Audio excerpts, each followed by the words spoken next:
All right, we're live on YouTube as well. Live on YouTube. So, for those of you watching, the YouTube feed is going to be a lot better. I highly recommend checking Screw out you, the. Facebook. What's that? Screw you, Facebook. Yeah. Facebook's no good. Ditch Facebook. Where is the live? There it Monty says he wouldn't mind being Idris Elba for a day. is. We'll see if we can get that paperwork out to you, Monty. We'll see how long that's going to take. Okay. YouTube sounds pretty good. Monty, I think Monty and Josh, I would highly recommend checking out the YouTube live feed because the camera's a better setup and the audio is better too. So where do I see And their comments on here? ponies. Where can I see comments on YouTube? Comments on YouTube will go here on the right hand side. Comments on YouTube will go here on the right hand side. Comments on YouTube will go here on the right hand side. What was that? Comments on YouTube will go here on the right hand side. Uh-oh. That sounds like me a while ago. Wow. Am I time traveling? Am I doing that again? There it is. I posted the link for YouTube, so there we go. Oh, live chat. There we go. I'm pretty smart sometimes. Not usually. So we are still, all we're doing now is we're waiting on our second guest to get Michael Young on here. So that's all we're waiting for. Yeah, that Kessel run, I tell you. I don't know. I'm a little heavy on Star Wars references. Let me switch to Marvel. Okay. Different database. Okay, I'm going to shut down my, actually I'm going to share it and then I will shut it down.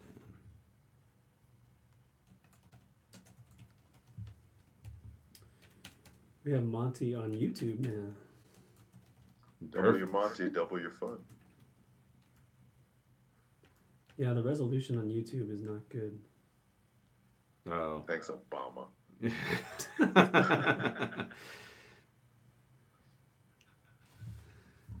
Is there anything we can do about that? No, that's a buffering issue or a streaming issue. The last one was really good. I know, but it should fix itself. It should it should get better, but Okay. Well, Monty, hopefully it'll improve. We'll keep an eye on it too. We will continue to do our best to entertain Monty as we continue. Josh Taylor popped in to say hi. What's up, Josh? Josh. Can't think of any comical references involving a Josh.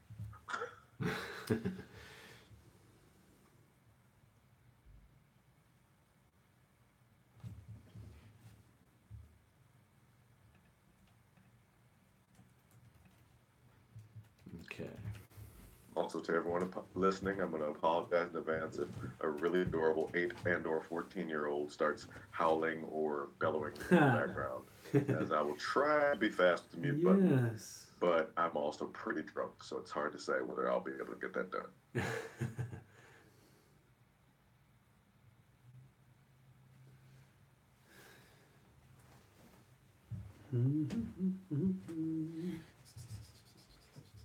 So before we go on, what do you guys got going on? What other Story Geeks podcasts will we be able to look forward to coming up? Ooh, good question. Actually, there's one that's really cool out there right now. That is us talking about The Last Jedi and talking about all the controversial different aspects of The Last Jedi. Mm-hmm. That one, Which kind of didn't end up being all that controversial. You know what? I listened to it today. It's more controversial than you might imagine. Okay. Yeah. There's a controversy about how much controversy there is? Exactly. That's how controversial we are. You know, we put it out there to be this big battle royale, and in the end, we all got along pretty well. Yeah, we kind of get along with everybody. Husky hugging.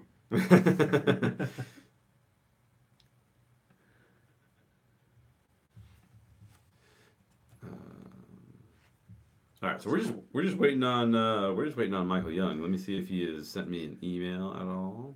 Monty says, just a quick something to talk about involving Black Panther. He says Rotten Tomatoes is about to be banning users who are DC fanboys intentionally rating Black Panther badly.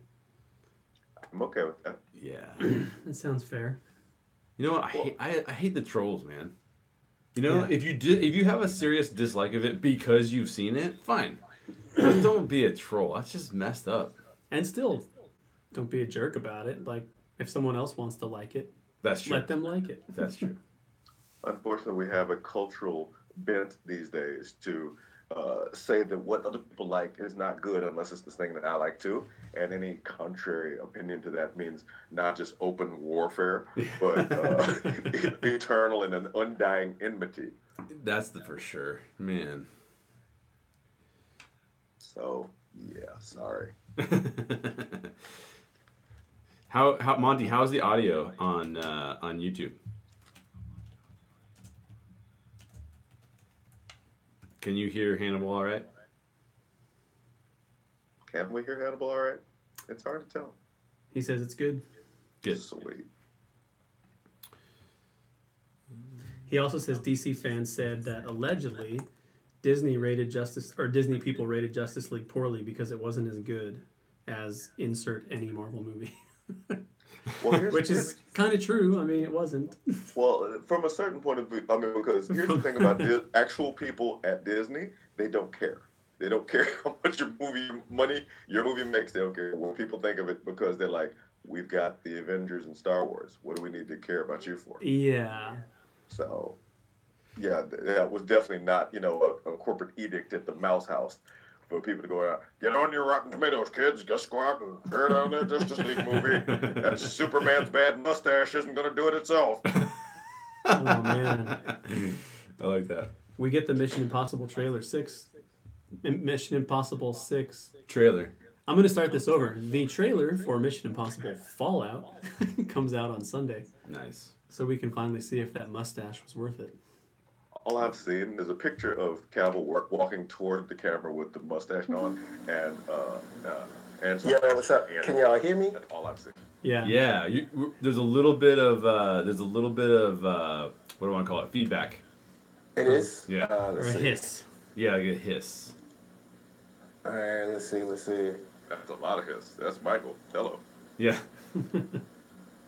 Let's see. Maybe just turn down your volume. Is that it? Is that better? Yes.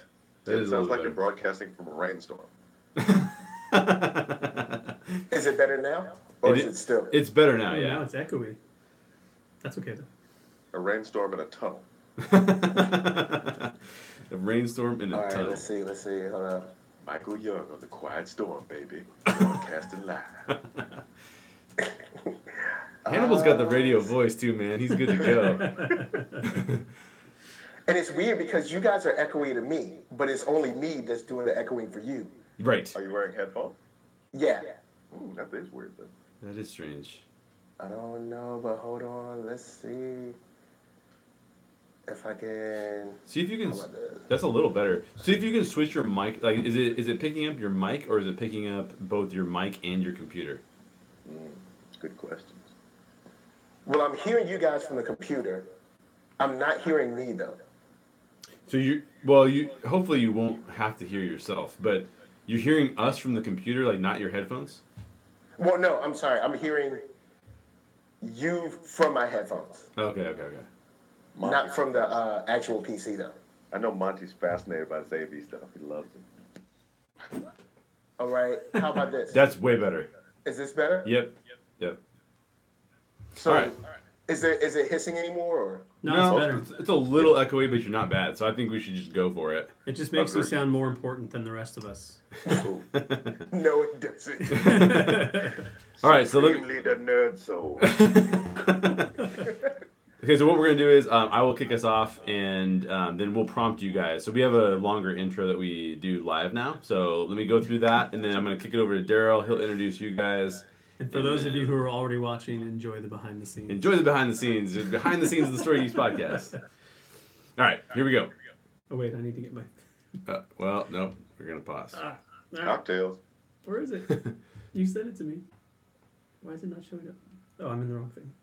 That's actually it. Though. I am Very smart. Let's see. I'm almost there. Luckily, nobody's bleeding yet, so this is actually going really well. Yeah, that's right. Let's see. Now, can you guys see me or no? No. There's no video. There's no video on this one. Yeah. I was about to say, should I be looking at something? Yeah. Hopefully, God, you guys can't see me. Here, just read off mine. Okay. Right there. Yeah, we're good. Okay.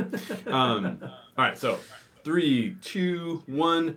What's up, Story Geeks? It's Jay. We are geeks. We admit it. We own it, and we love geek stories, science fiction, fantasy, and comic books, which is why we dig deeper into the characters, plot lines, and themes that appear in geek stories.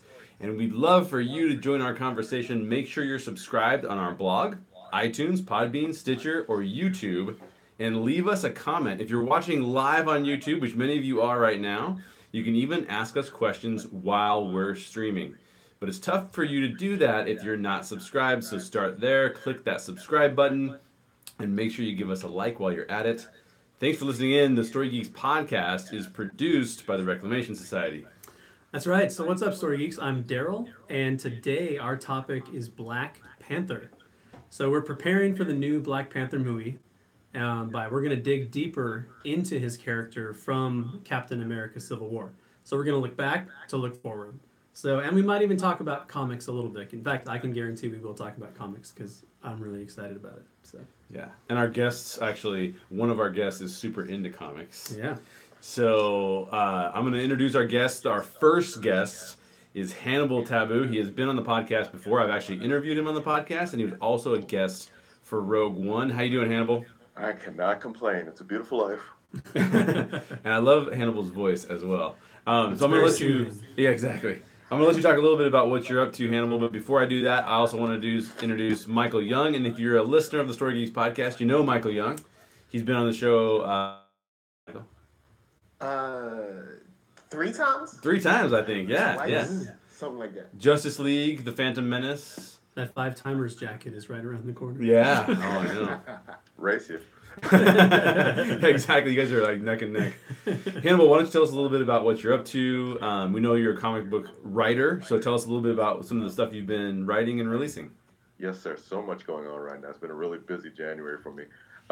We started with my creative studio released Menthu, The Anger of Angels, which is a 72-page original graphic novel, totally self-contained, that has an ancient Egyptian superhero based in Los Angeles being threatened by actual angels and demons. So that's a big book. It's on Amazon. It's at Heidi Ho and Manhattan Beach's Comic Bug in the Los Angeles area. It's 72 pages for $10, which the big boys will not give you that much story, and that's great. I was also in the Mine anthology supporting Planned Parenthood alongside Neil Gaiman, Gail Simone, Ann Nesenti, Barbara Kessel, Paul Levitz, Mark Waid, lots of big names like that. And for some reason, they asked me to be in there too. That came out last week, and I'm enormously proud of that work, supporting the idea of women's health. I was also in, ironically, a poetry anthology that came out this week called Voices from Leimert Park Redux, which is available online. They asked me back. I was in the first volume. They've asked me back for the second volume. We did a big reading last Wednesday in Los Angeles. That was really big for me. There's only 5 more things. Hang tight. So, Wildfire Wednesday is a free web comic on operative.net that I do every week with Quinn McGowan, my creative partner in the studio. And it's a superhero story set in a southern city where a flying guy beats up giant monsters, but there's so much more going on than that. I have 2 miniseries from Wonderman Comics, which is Scoundrel and Irrational Numbers, both 2 historical fiction pieces. One's got vampires, oddly enough. And finally, I'm just going to stop at this one. Finally, I'm doing Black Comics Day in San Diego at the Malcolm X Library on February 17th. And I'll be hosting a panel with Professor John Jennings, David Walker, who wrote Power Man and Iron Fist, and a special guest that I am going to announce later because I don't 100% know his name, but he's in animation. So. Super cool, though. That's awesome. Now, are you still doing the comic reviews? I can't believe I forgot that. Yes. Every Thursday at Comic Book Resources, you'll find The Buy Pile, which is a comic book review column that's been there since 2006. And I review as many books as I can to see what's going on around comics. And it's very Siskel and Ebert. Either you're with me or you're not with me, and I totally understand whichever way you're going to go. That's awesome. And it's also probably something you're going to talk about in our first question coming up because we're talking about comics a little bit too. So thank you for joining us, Hannibal. Always a pleasure to have you on the show. Thank you. Michael, why don't you tell us a little bit about yourself? All right. Well, I have Nerd Soul Online, which is a channel pretty much focused around pop culture, geek, and commentary based on the properties that we all know and love. I review a lot of kind of, I guess you could say, mid-tier and indie comics as well because I try to, hold it down for the guys that might not get as much shine. I do movie reviews every week. This week I've covered Star Trek Discovery, Black Lightning, the Godzilla movie that dropped on Netflix. So those are the type of things that you can catch me on. I will be doing something with SodaFlix on YouTube soon, but not there just yet. And this February, well, sorry, not this February, now, in Black History Month, it's always that last and first day that messes you up. But this month, every single Tuesday, I, along with a whole bunch of other, Black geeks, will be doing events at Scum and Villainy from 7 to 10, based around Black Panther, and you guys should definitely come out if you are in the LA area. Dude, that sounds super cool. I am encouraged. I would come down. I wasn't wanting to go there anyways. So why not cruise down? Here's your chance. Yeah. I will say that Hannibal and Michael are some of the most prolific reviewers that I am aware of, actually. They're reviewing everything. Yeah. If Hannibal didn't review it, there's almost 100% chance that Michael did.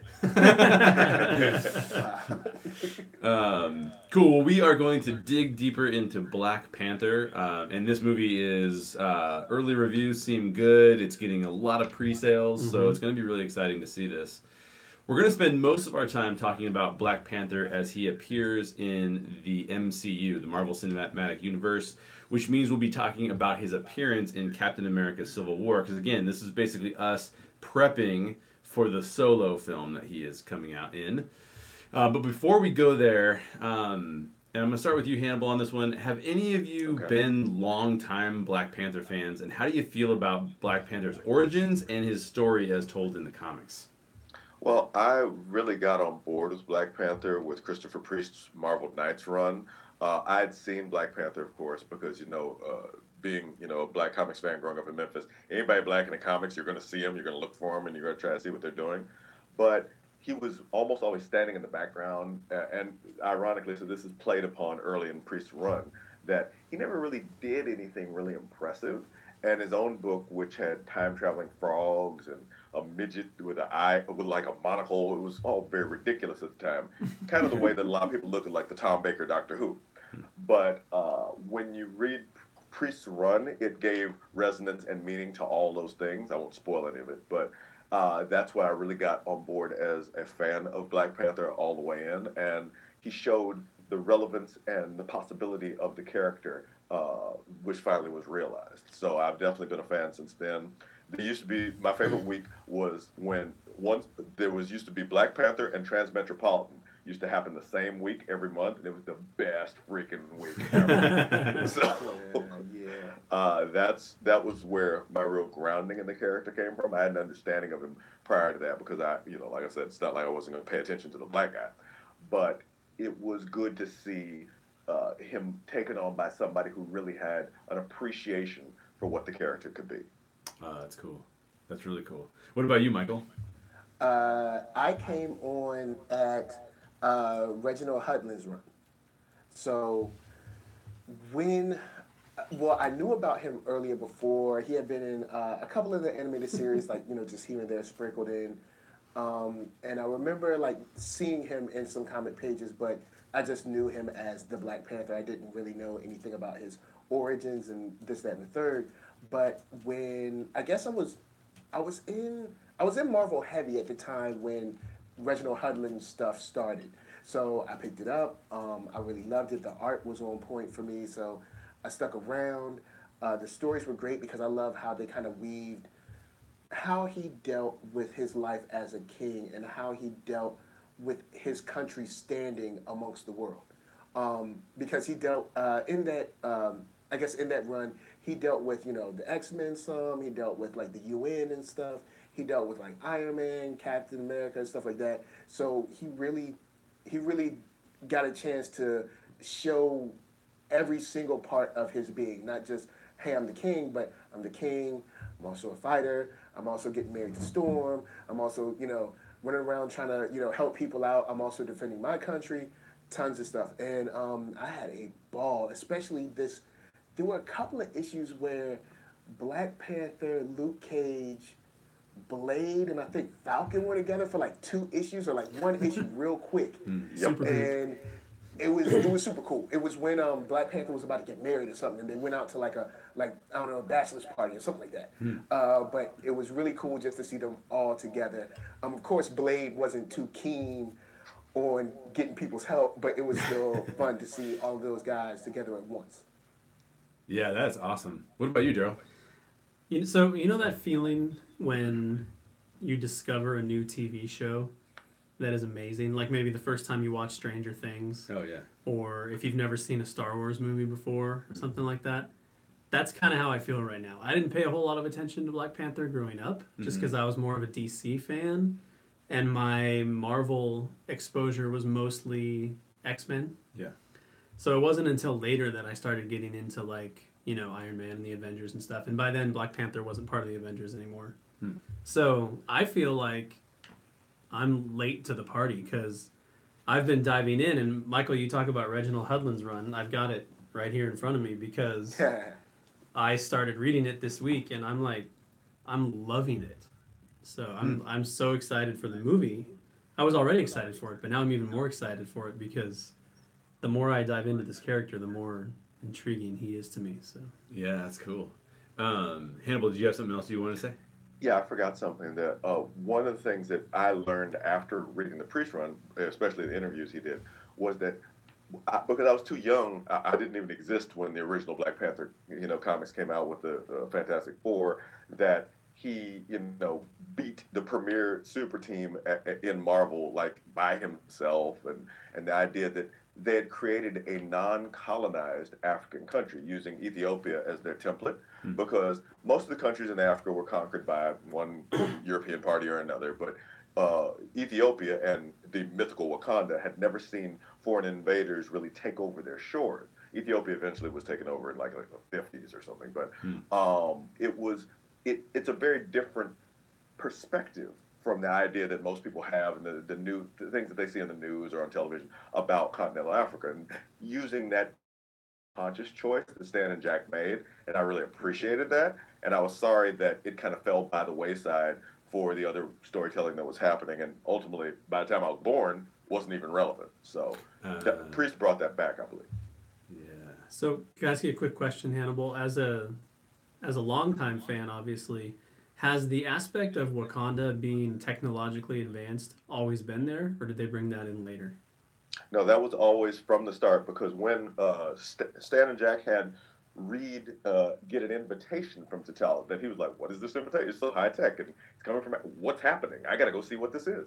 Yeah. And they go into Wakanda, and they're like, "This is actually better than the Baxter Building. This is actually way better than our stuff."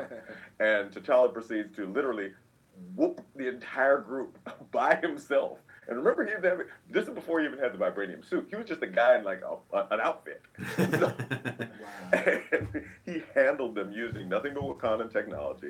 And the idea that Wakanda was ahead of and concealed from most of the world was always a part of it, and something I really thought was really forward thinking of Stan and Jack to put that in there. Awesome. Yeah, that's really cool.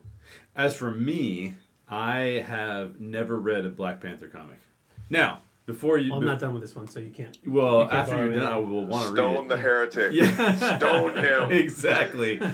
Well, now to be totally fair, I'm not a big comics reader. I love comics. I just haven't read a plethora of comics. Nowhere near close to the rest of the people on this podcast. So as I look at the character, I'm pretty excited just to explore his character in more depth. In fact, I was in preparation for this podcast. I was kind of going through some of the history of the character um, himself, and I'm really glad to hear you say, Hannibal, that Stan and Jack did a good job with it, because when I first read that the comic came out in 1966 and it was those two guys that did it, I'm going, oh, that could be problematic, right? There are elements that are not perfect. Yeah, I yeah. won't deny that. Yeah. But it's good to hear that there was something to take from it, even in the lack of that perspective. So I'm glad for that. I was also really surprised that the name Black Panther was not associated with the group, the Black Panther group. They came out literally in like the same year, It and is yet, interesting. yeah, and they were not associated. Now I was actually like, oh wow, that's like, talk about coincidence. You know what I mean? Yeah. Like that would come out in the same time. The cultural zeitgeist sometimes, churns up a common idea in multiple places from multiple people. Yep. And this was a case of that. Stokely Carmichael and the Student Nonviolent Coordinating Committee were looking for something to unify them, an icon that would stand for them. And they came upon using the idea of a Black Panther, while Stan and Jack, completely unrelated, living a very different life, were saying, yeah, let's. Cold Tiger? No, that doesn't work. And they kept stumbling around, because you remember, like, Stan went through like 3 or 4 different things before he got to Spider-Man. So Yeah, it's an iterative process, and because they were such solid creatives, and because they had that great working relationship together, they were able to do it together and ultimately deliver the dreams that we all have now.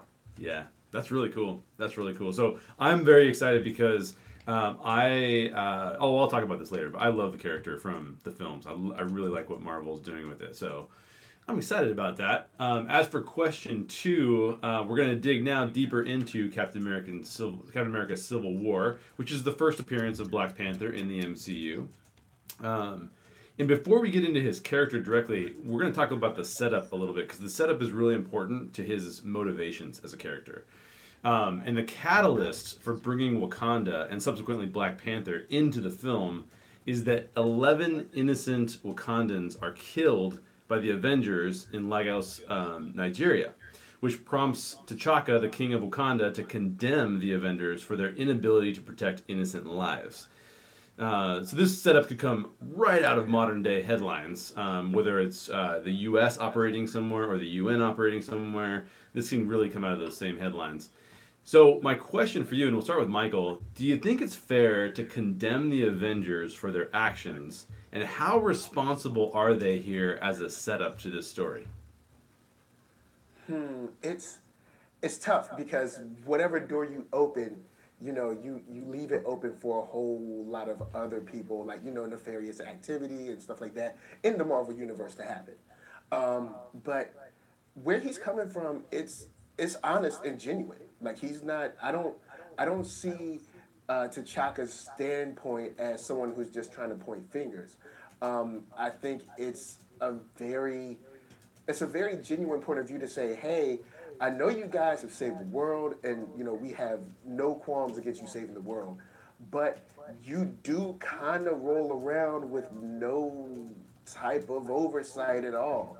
Like, you guys are just doing your thing. Now, of course, 11 people dying as opposed to whatever that gas, that, like, I probably, like, I don't know, death gas or whatever it is. It's MCU. It's the death gas. Yeah. But what it could have done on a massive scale is, probably small, but you still can't say that to the 11 families that lost someone. So it's tough. You're sitting there in a situation where it's like, yeah, he should condemn them, but I guess at the same time, with the understanding that they are doing the best they can, and in that, you didn't see the CIA there trying to stop it. You didn't see MI6. You didn't see the FBI. Well, they're only domestic, but you know what I mean. You didn't see no one else there trying to stop it. Nobody else was trying to help out. So it's, who you gonna call, kind of. But it's like, I understand definitely where he comes from, but it's, to a certain degree, it's, you kind of have to lean on. It's better to have this group than to not. I guess you could say. But I definitely think it's a genuine beef that he brought to the UN about this. Yeah, definitely. What do you think, Daryl? What's your take on this? Uh, Man, it's a hard situation because accountability is good, obviously, and they should be held accountable, but also they have the ability to do more good than those who are holding them accountable in a lot of ways. So you kind of don't want to limit them like that. But um, I love that they made a movie where they took a look at it because the internal struggle that we get to see amongst the Avengers, like specifically amongst Wanda and Steve and Tony, is just so interesting to see. And then to have T'Challa come into it from the outside and have to deal with his, like, he's just dealing with the rage of losing his father. Mm-hmm. But he's also coming from the perspective of nobility and being part of a royal family and trying to come at it from a little bit more of a high level, a little higher ground. So, sorry about that. So, yeah, I think they should be held accountable. I think, though, it was a little extreme, but that's why it was a good story. All right, Hannibal, what's your take? Well, first I want to rephrase a little because let's make sure that we understand that Avengers didn't actually kill anybody. Cap didn't decapitate anybody with his shield. There was a conflict and people got killed in it. There was collateral damage based upon the battle with the operatives there. Ironically, one of whom, the actor Damien Poitier, gets kicked in the face by Scarlett Johansson as Black Widow. He played Thanos in the first Avengers movie. Fun fact. So, and he didn't die, so his character could come back. But anyway, so I do the Captain America as a part of his character is far too trusting, as Tarkin might say. I'm so Star Warsy tonight. And he fielded some inexperienced operatives, and that led to challenges. That led to the deaths that happened in that marketplace. Also, we have to remember that Wakanda is a place that, one, almost nobody knows about, two, almost nobody can get to, and three, has never been involved in a world war. So the idea that 11 families all of a sudden are orphaned, left behind, is big. I mean, on a scale issue, this is the largest collection of Wakandans that have died at one time, probably in decades. So when you look at it that way, this shifts a lot about how this has to be approached because, one, for them to be so peaceful and suddenly experience so much suffering at one time, when a whole bunch of Americans died, a lot of people freaked out about that. And it caused some pretty extreme reactions. So for Wakanda to have an extreme reaction is not beyond the realm of possibility. That said, we also have to look at, Cap it was military trained. Falcon was military trained. And if you look at them in that conflict, they operated in a very professional fashion that would have been in the same way a MI6 or a CIA, as Michael will say, would have operated. Wanda was a weirdo from Eastern Europe who had never really done a lot. And she's not really the person to have around a bunch of explosives, despite her really ridiculous power levels. She's a junior varsity player playing, trying to put her in with, Kobe and Shaq. That's not the way it works. You get on the benchmark, Madsen, wave the towel, but don't try to get in the game with me. So when you look at it that way, yeah, there's some responsibility to be taken there, but I don't believe it could be leveled the same way. You can't point the same finger at Captain America, who's a veteran of war and who's doing all these amazing things for training, to Tony Stark, who's a egotistic drunk in an armored suit. You can't level the same sort of accusations, and the irony that they were on opposite sides of that was very noticeable to me in the film. Man, that is a great take. I love it for several reasons. Because one, that you point out the impact that actually had to Wakanda and the percentage of the population. That's fantastic because that's not something that I would have known, not being the comics, not knowing the comics very well. So I love that aspect of it. But also to break down what went wrong there is really fascinating. So I'm really glad you did that because I came away kind of almost on the same page as Michael. So it's kind of like, yeah, it's right to desire justice without harm being done to civilians. That is a good thing, but I'm not sure that it's always possible. right? Now you definitely don't want your JV team in there, as Hannibal says. Like that's a really good point. Like don't bring the JV team in when you've got innocent lives, right? Maybe send them in when it's clear, there's a clear and present danger, and there's no innocent people around, right? Yeah. But clearly, it was also a heightened situation. I yes, mean, how do you train somebody for using your powers to contain a blast in order to avoid one of your coworkers being killed, and then trying to take that blast into a safe place before it hits a building and kills a bunch of people? Yeah. Like it's. I guess the question then is, and I think Hannibal's onto something here, because the question for me is, excuse me, was there another way to resolve the situation? And I think that to Hannibal's point, the one way that there was to change the way that they did handle it was to not invite Wanda. Yeah. Right, like that is the one thing that they could have, Now the question is, would that have prevented more deaths, and would it have prevented the deaths of the Wakandans? And now we're completely hypothesizing. But then, how does Wanda learn? I mean, this is funny because now we're getting into Professor X, dude. Danger room, nothing but. As a parent, I'm a bit of a paranoid parent. Okay, so I've got a 1-year-old son, and I get paranoid about what he eats, and I'm afraid of him choking. But my wife's comment is, well, if he never tries, how is he ever going to learn to do it? And she's totally right. So Yeah. So basically, Wanda needs training, and she shouldn't be out there with the other people who are highly trained. I like that. I like that take. That's really cool. Question number 3. One of the first things we hear from T'Challa directly is that he doesn't like the UN. And he basically says, 2 people in a room can get more done than 100. So my question for you guys, and start with Daryl, what do you think about his viewpoint, and how is that viewpoint important for his character in this film, and is that viewpoint even anti-democracy? I'm really good at asking like 4 questions in one question. You really are. It's so not confusing at all. What do you think? Well, obviously he's coming. I don't know that he's anti-democracy, but democracy is not his context.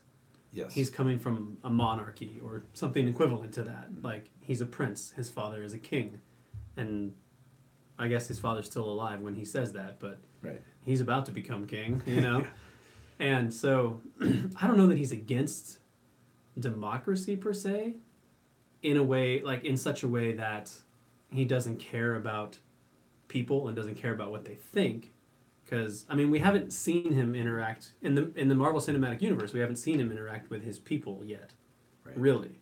We'll see that, in a couple weeks. Yeah. But I get a sense of compassion from him, and I get a sense of truly caring about people. So I don't know that he's anti-democracy in kind of a hateful way, but he's definitely comes from a royalty perspective, and I mean there's something to that. I've been in different situations and different workplaces and different leadership structures and stuff like that, and I've been involved with leadership by committee, and I've been involved with leadership by 1 or 2 strong leaders who are trusted and have safeguards in place with them. So I've seen both work. I can understand the comment. I mean, both perspectives. Yeah. 2 people in a room can get more done than 100, but who are those 2 people, and how trustworthy are they? Right. All right, Hannibal, what do you think? Well, I thought that this question was very interesting on one hand because it seems to posit the idea that democracy is a good thing. I don't know that there's enough empirical evidence to support that thesis, especially given the fact that while we're looking at Wakanda, a monarchy, as he said, that has never invaded anybody, has never bombed anybody, has never enslaved anybody. And then you look at democracies which have enslaved, murdered, poisoned, and otherwise literally millions and millions of people on multiple continents. The idea of being pro-democracy seems a little fishy from his perspective.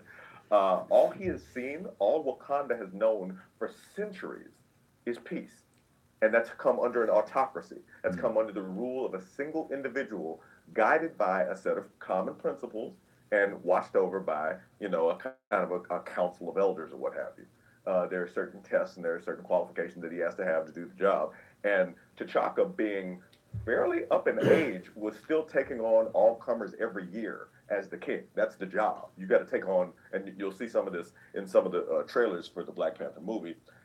Anybody who wants your job, they can get one shot a year to take it from you. And you got to take them down. And that's just the job. So if he was in clearly his late 50s, early 60s, still handling people, you know, then okay, whatever. He's probably okay because it's clear they could have risen up and stopped him if he was abusing his power, but he wasn't. So with peace and significant literacy and education and better technology and significantly faster Wi-Fi that we've got, what's so great about freaking democracy? So when you look at it that way, I wouldn't say that T'Challa is anti-democracy. I'd say what's democracy done for good for anybody on the planet in that regard, if we're really going to look at it. I appreciate the whole, it's not the best system, but it's better than everything else argument that, they tried to give me in my civics class in high school. But the blood on their hands makes that a little suspect. So I believe T'Challa really appreciates what he has seen. He has seen the effectiveness of his father. He has learned the effectiveness of his ancestors. He has learned what he is expected to do moving forward one day. He did not want to be king that soon. He did not want to be king that way.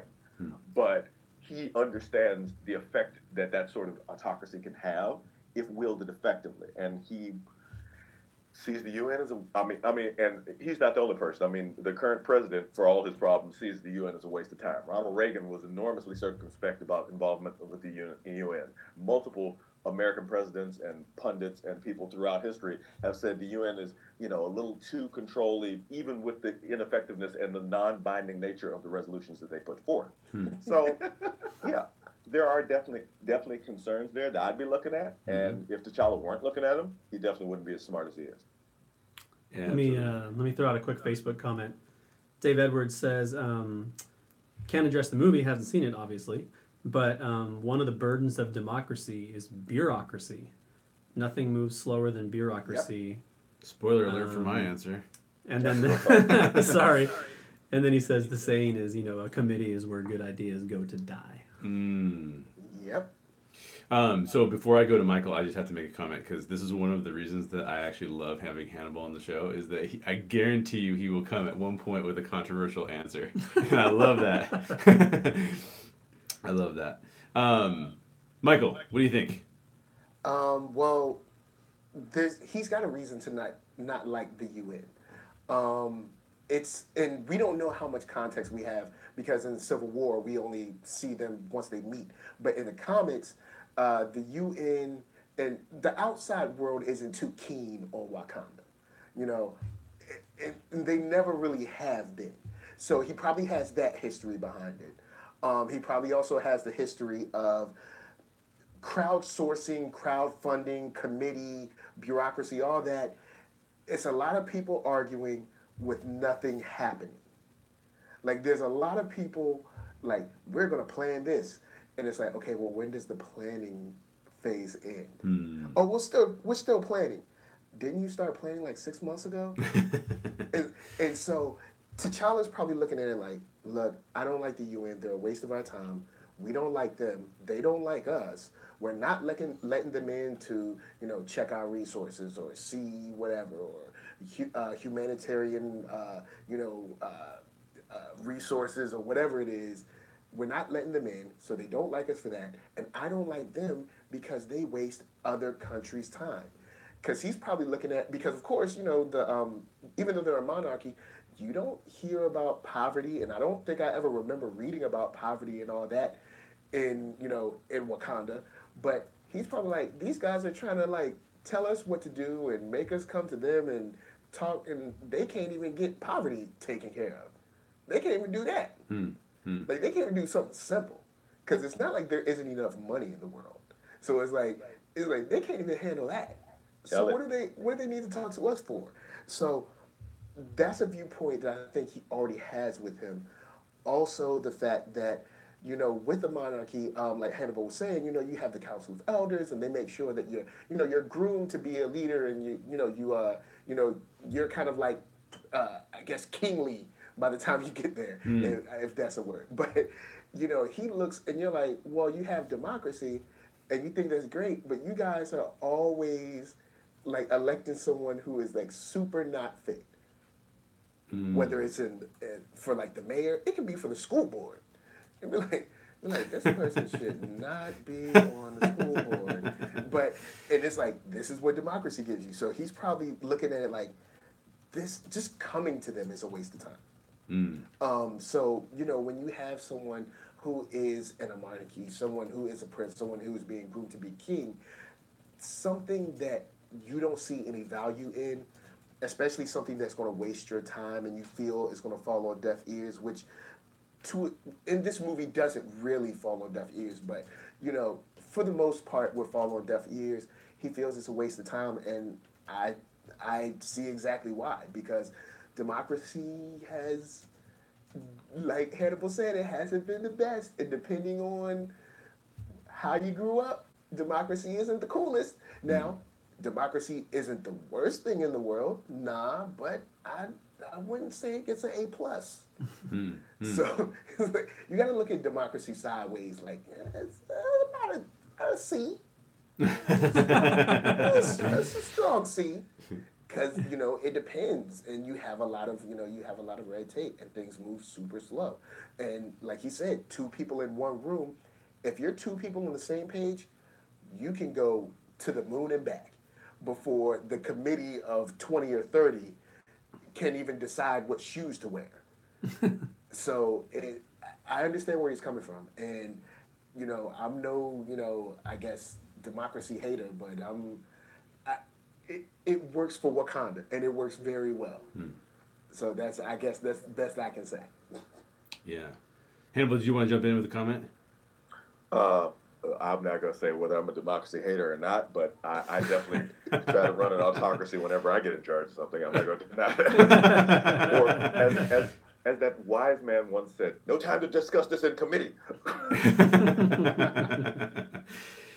That's awesome. So from my perspective, I think that he's right with his statement in regards to 2 people in a room can get more done than 100. Bureaucracy is painful. So was it Dave? Yeah. Dave on our live feeds that talked about bureaucracy being super painful, and it is. Bureaucracy is incredibly painful. It's slow. It requires patience.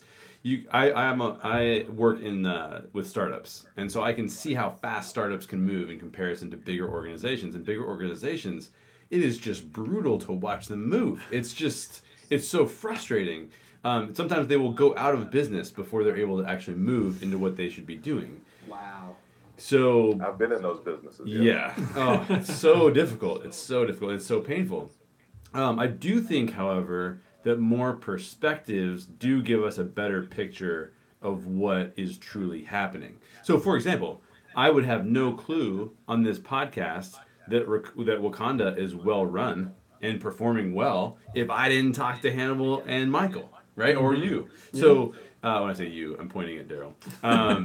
So the reality from my standpoint is I go, oh yeah, I would have made some bad decisions had it been 2 people in a room, right? Yeah. Now, if the person was Hannibal or the person was Michael, I might make a great decision. But that's the risk that you take. 2 men in a room can act quickly, and sometimes you need that, but sometimes you also need a consensus. And I think that was the whether or not you are a democracy proponent or not. And I'm going to be probably on the other side of that spectrum, because I'm going to say that I'm going to be pro-democracy. But at the same time, I'm only pro-democracy not based on some of the performance, but based on the ideals of it. Yeah. Right? So obviously, if we look at performance, we've got to say, oh, well, that's not going to work very well. And I think in theory. Exactly. In theory, it should work really, really well. But this is, I don't know how popular this opinion is. Well, actually, I know it's popular in the States. But we elected a president I wouldn't have elected, right? Like that's what happens when you have democracy.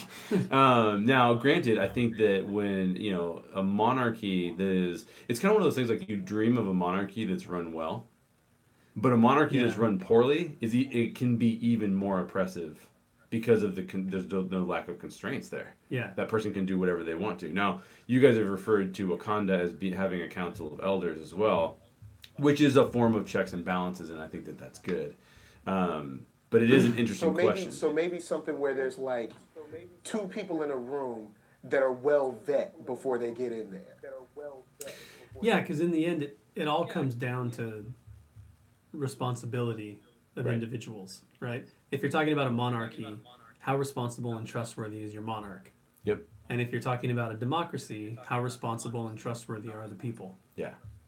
Yeah. It comes down to, who do you trust? Do you trust the elected people, that the majority hopefully elected?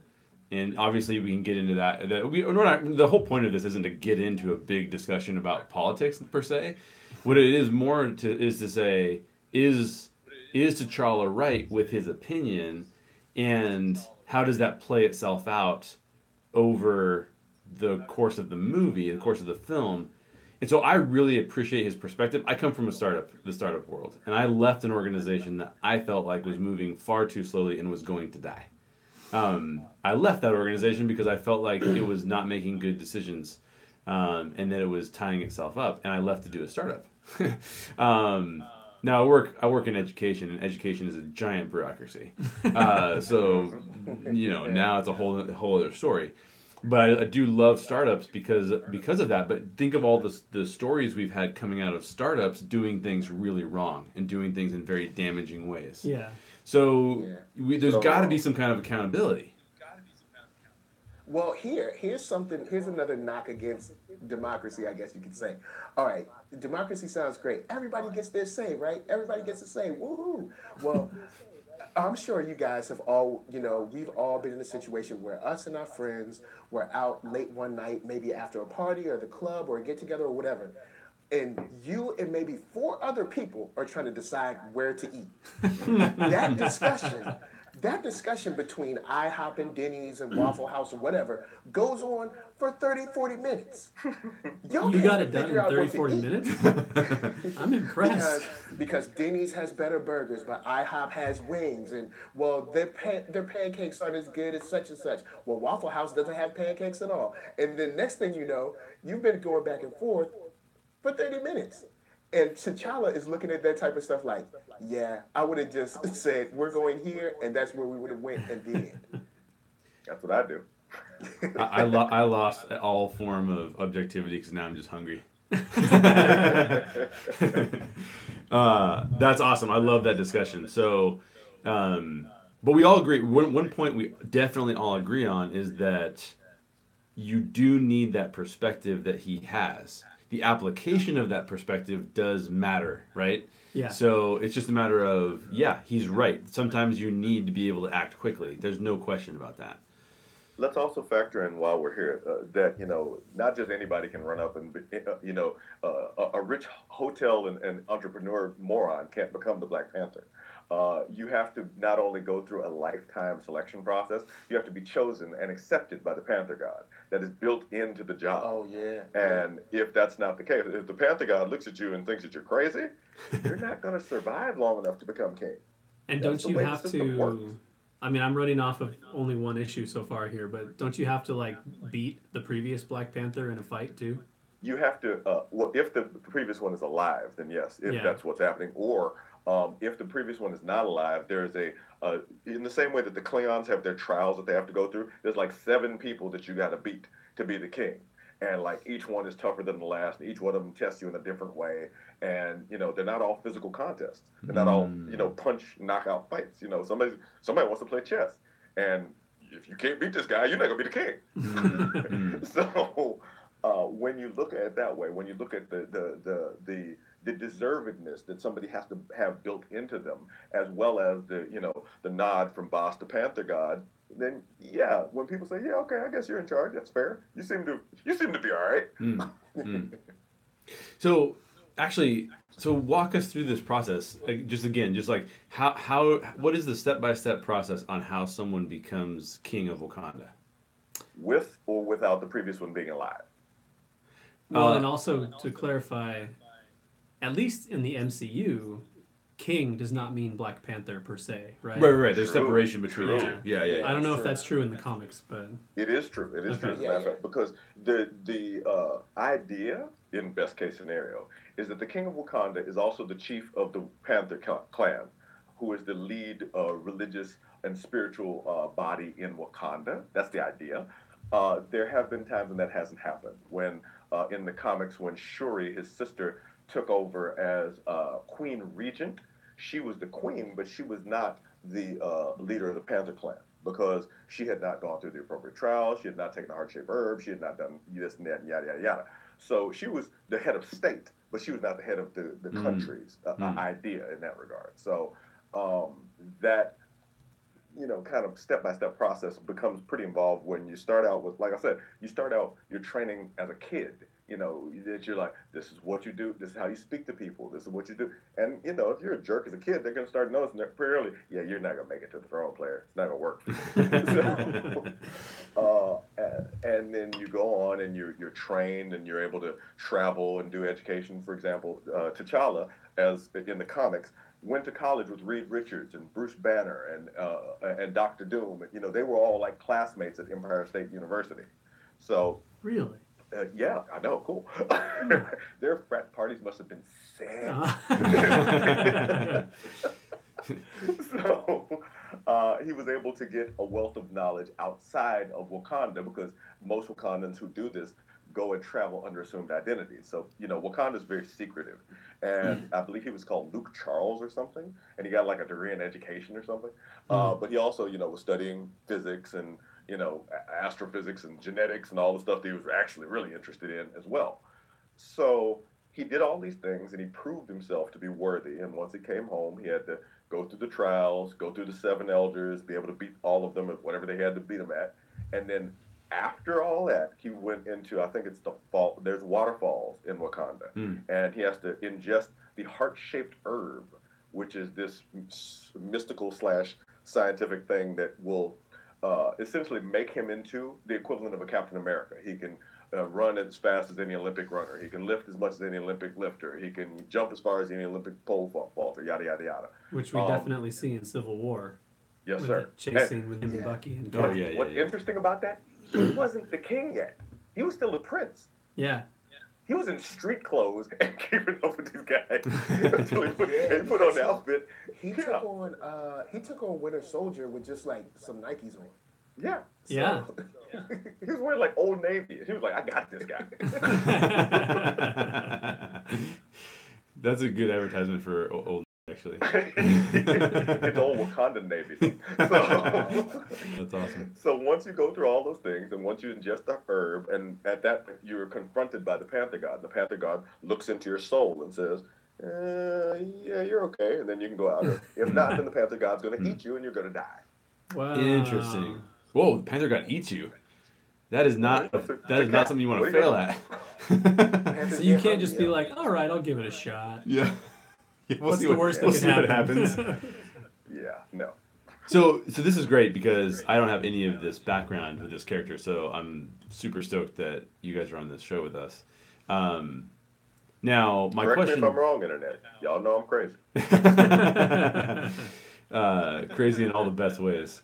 My number 4 question does revolve around the deities that are involved in Wakandan, whether it's religion or whatever practice that they have that these deities are a part of, because just taking it from Captain America's Civil War only, he references Bast and Sekhmet.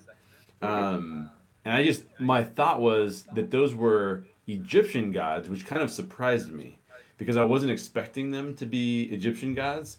And so I'm wondering, and I'm going to start with you, Hannibal, and it sounds like you have a really good ability to know what all is going on there. What's going on with all of the gods, and how does that all work with Wakanda?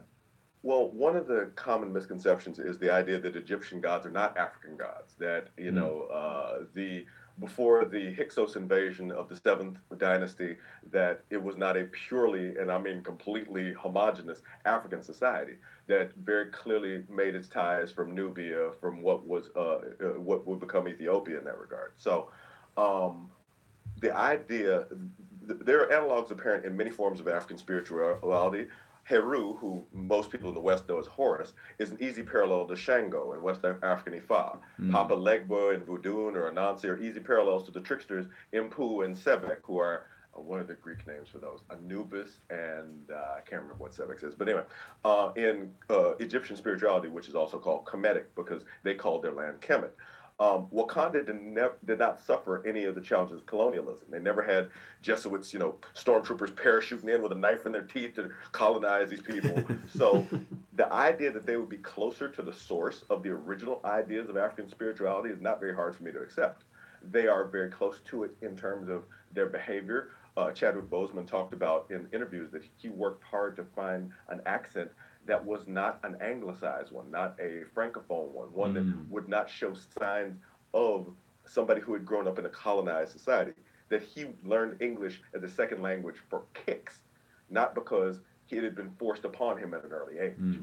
So when you look at it that way, the idea that if he's kept his language, if he's kept his culture, if he's kept his country, if he's kept his resources, the idea that they would keep their gods is not too far a leap. Yeah, that's cool. So now with that background, I guess my question changes a little bit because now it's how do you feel about that being the makeup of their religion or their spirituality? Personally, well, Yeah. as someone who actually does practice Kemetic spirituality, it's very comfortable to me. The idea, like, yeah, that checks out.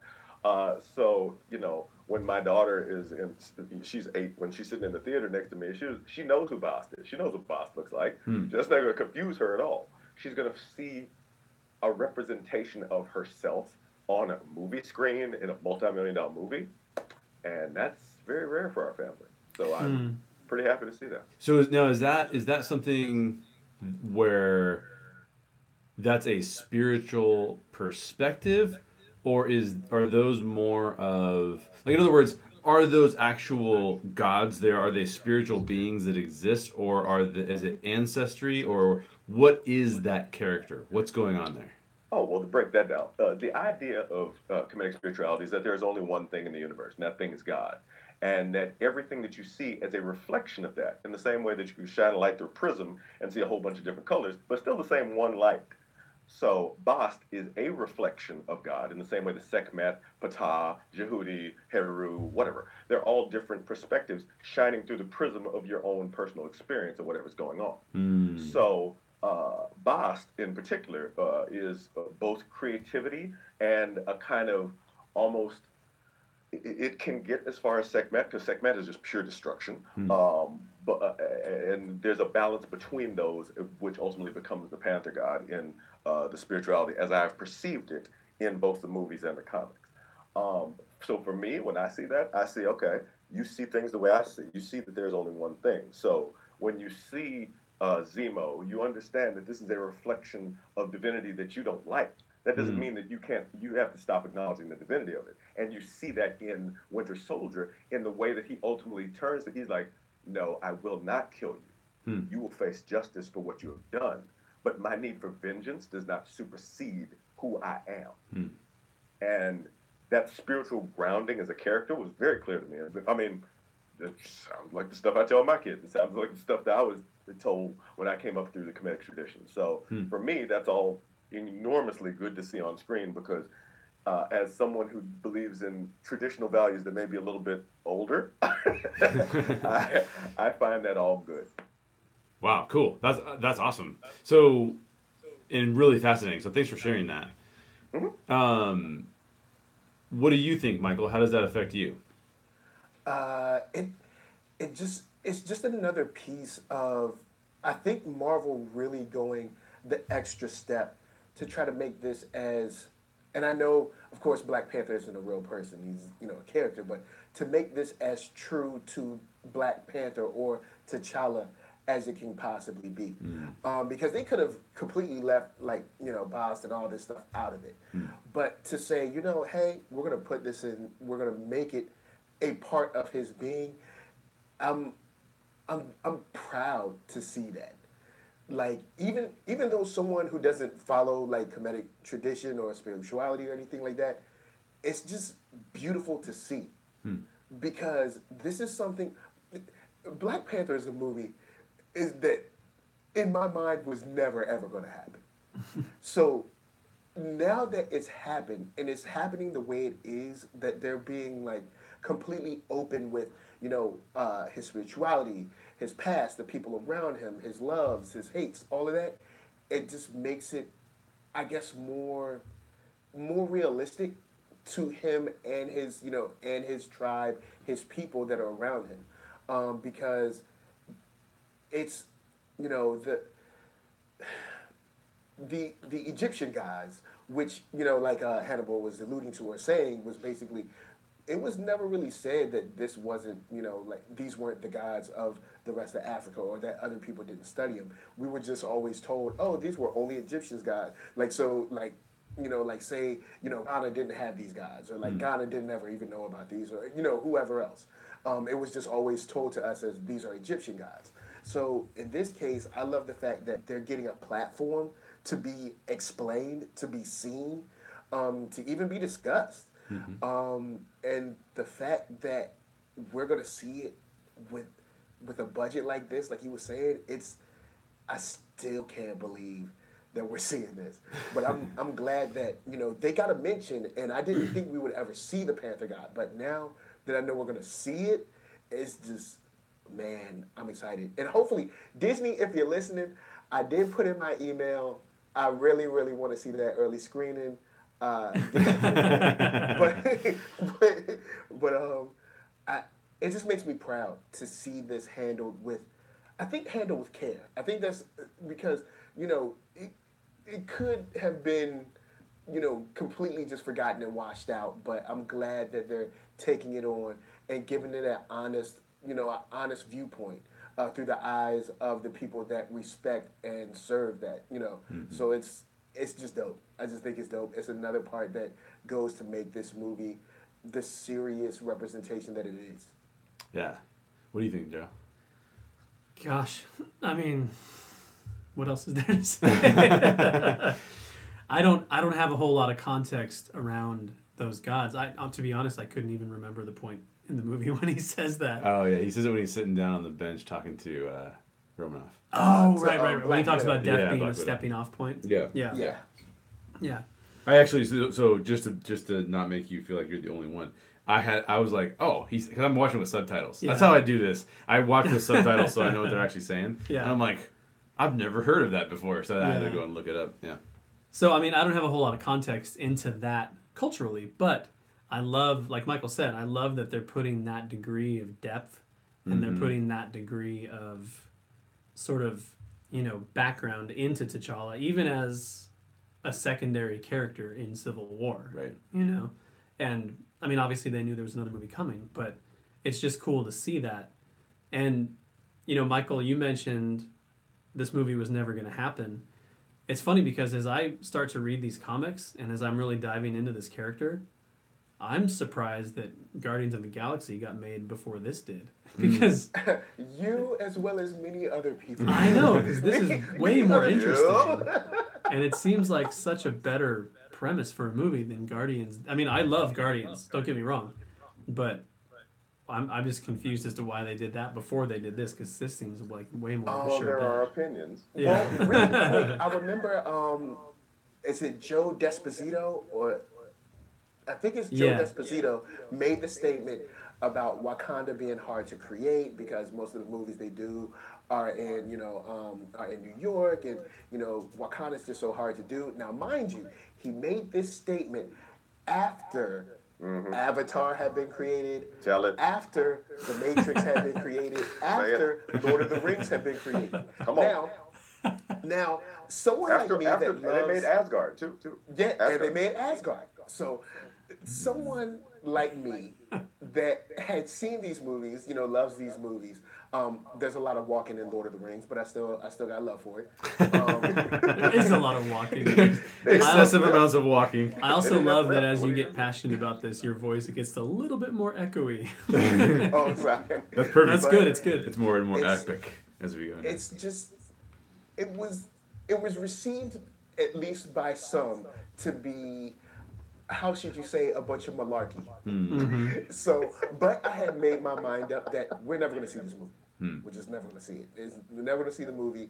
And I'll go ahead and say that I didn't think this movie would be made because we would be seeing a movie where there was a country in Africa that was well ahead monetarily or financially, also well ahead technologically over any other Western nation, and a movie where the Western nation or Western societies were technically the bad guy. Mm. Um, I didn't think we'd ever see that, and Mm. especially not from Disney or a company held by Disney. Mm. So that's why I really thought we were never going to see this. But now that we have it coming, I just can't wait. I've already got 3 tickets, so, but I can't. That's awesome. Hannibal, do you want to jump in? Yeah, just real quickly, it's funny because I had read the things that he was talking about where they said, "Oh, we don't know how to make Wakanda," blah blah blah. But then in the previs and the work that leading up to this movie, interviews people like talking about the development that they've been doing on this film for 10 years. Mm. So while publicly they were saying, "Oh, we don't know, we can't," behind the scenes, that we have to remember this is the house that Stan Lee built, the house of hype. So the idea of gaslighting you and telling you, "Oh no, we're not going to do that. We can't handle that," while they're secretly working on it, that creates this like feeling like, "Oh, I can't have that. Oh no, I can have it." There's a sense of relief. I have to go out and buy 70 tickets. Yeah. They got you. And for me, You have been and for me, marketed to. see Ryan Coogler directing this, to see that sister, who was the costume designer, to see the enormous number of checks going to black actors that were not going to be paid that well this year. Yeah, I'm all in for it. I'm like, you tricked me, and I'm willing to accept that. You guys are actually making me want to see the movie even more, and I was already hyped for it. By the way, Guardians of the Galaxy is also not a comic that I had ever read. So I'm just behind on everything. I went back and read Guardians of the Galaxy, and it's okay. Yeah. I mean, The movies are better. Yeah, the movies are better. Yeah. Well, just from my perspective, and I have gained an incredible amount of perspective through this conversation, which makes me even more excited. One of the reasons we started this podcast was to invite conversations that led to this level of depth. So for me, this is super exciting because as I get to sit back and go, oh, that's not a perspective that I've considered before, that allows me to grow as a person. I'm a Christ follower. Everybody knows I'm a Christ follower. But now I get a chance to have a relationship with Hannibal, who gets to tell me about some of the spiritual perspectives that he has. And I just really value the conversation. Yeah, it's awesome. I value the deep dive into this stuff, and I value the fact. Have it. Yeah, I just really value the fact that Hannibal, like you are coming out and educating all of our listeners on how this works, not just from a perspective of saying I read a bunch of comics, but also from a perspective of saying like, no, I actually have a perspective on this myself in my life as I live day to day, and so I just think that that's exciting. And I'm really stoked as I hear you guys talk about it that they're being so true to the comics and that it's cool. Yeah. Right? Because they tend to do with the movies, they tend to do one of two things. They're really true to the comics in a way that's not cool, and you're like, why did you keep that in there? And then they're like not true to the comics in other ways, and you're like, why did you do that? So that makes me happy too. So I'm pretty stoked about this. Before we move on to the next question, really quick break. I want to let you guys know about some cool things we're up to and how you can support us. So over at the storygeeks.com, we have been releasing additional Story Geeks content through our brand new Patreon account. That's content that is only available through Patreon, only available to Patreon supporters, and you do not want to miss out on that content. Right now on Patreon, you can listen to Daryl and I come up with fan theories about geek films. And I should just say up front, I am terrible at fan theories, so it's a hilarious episode.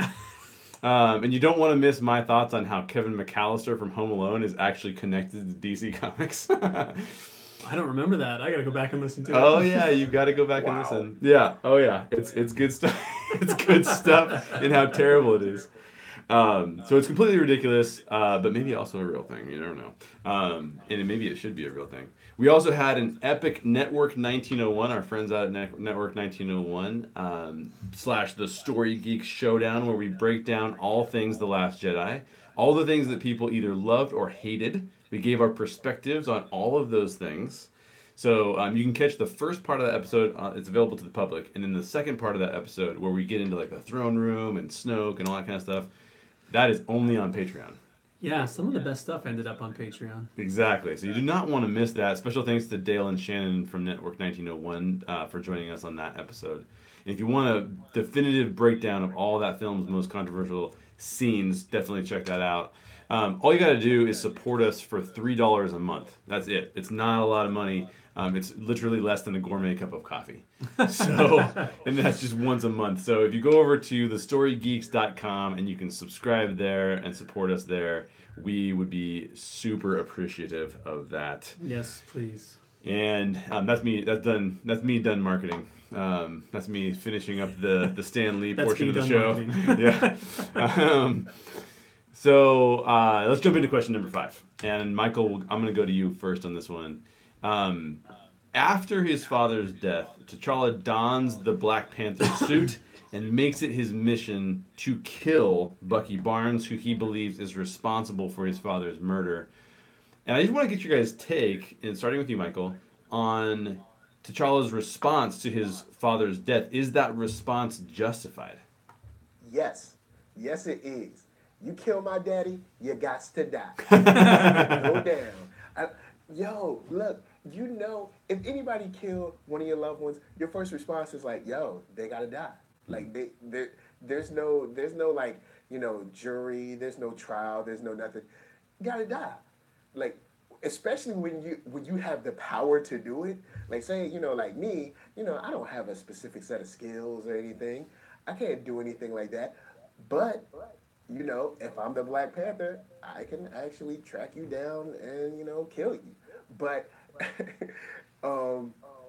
as he finds out later in the movie, of course, you know, he changes his mind because he's like, you know, there are things bigger than my emotions in this.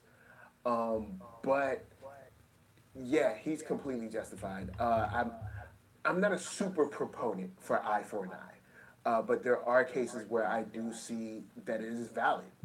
And when something, from his perspective, when someone is killed in cold blood, I do think that retribution, you know, stuff like that is, you know, is valid.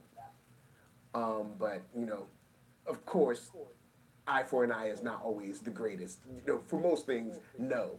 But you know, when cold-blooded killings, you know, I do make a slight, you know, a little slight adjustment for that. Hmm. Hmm. What do you think, Daryl? Is it justified?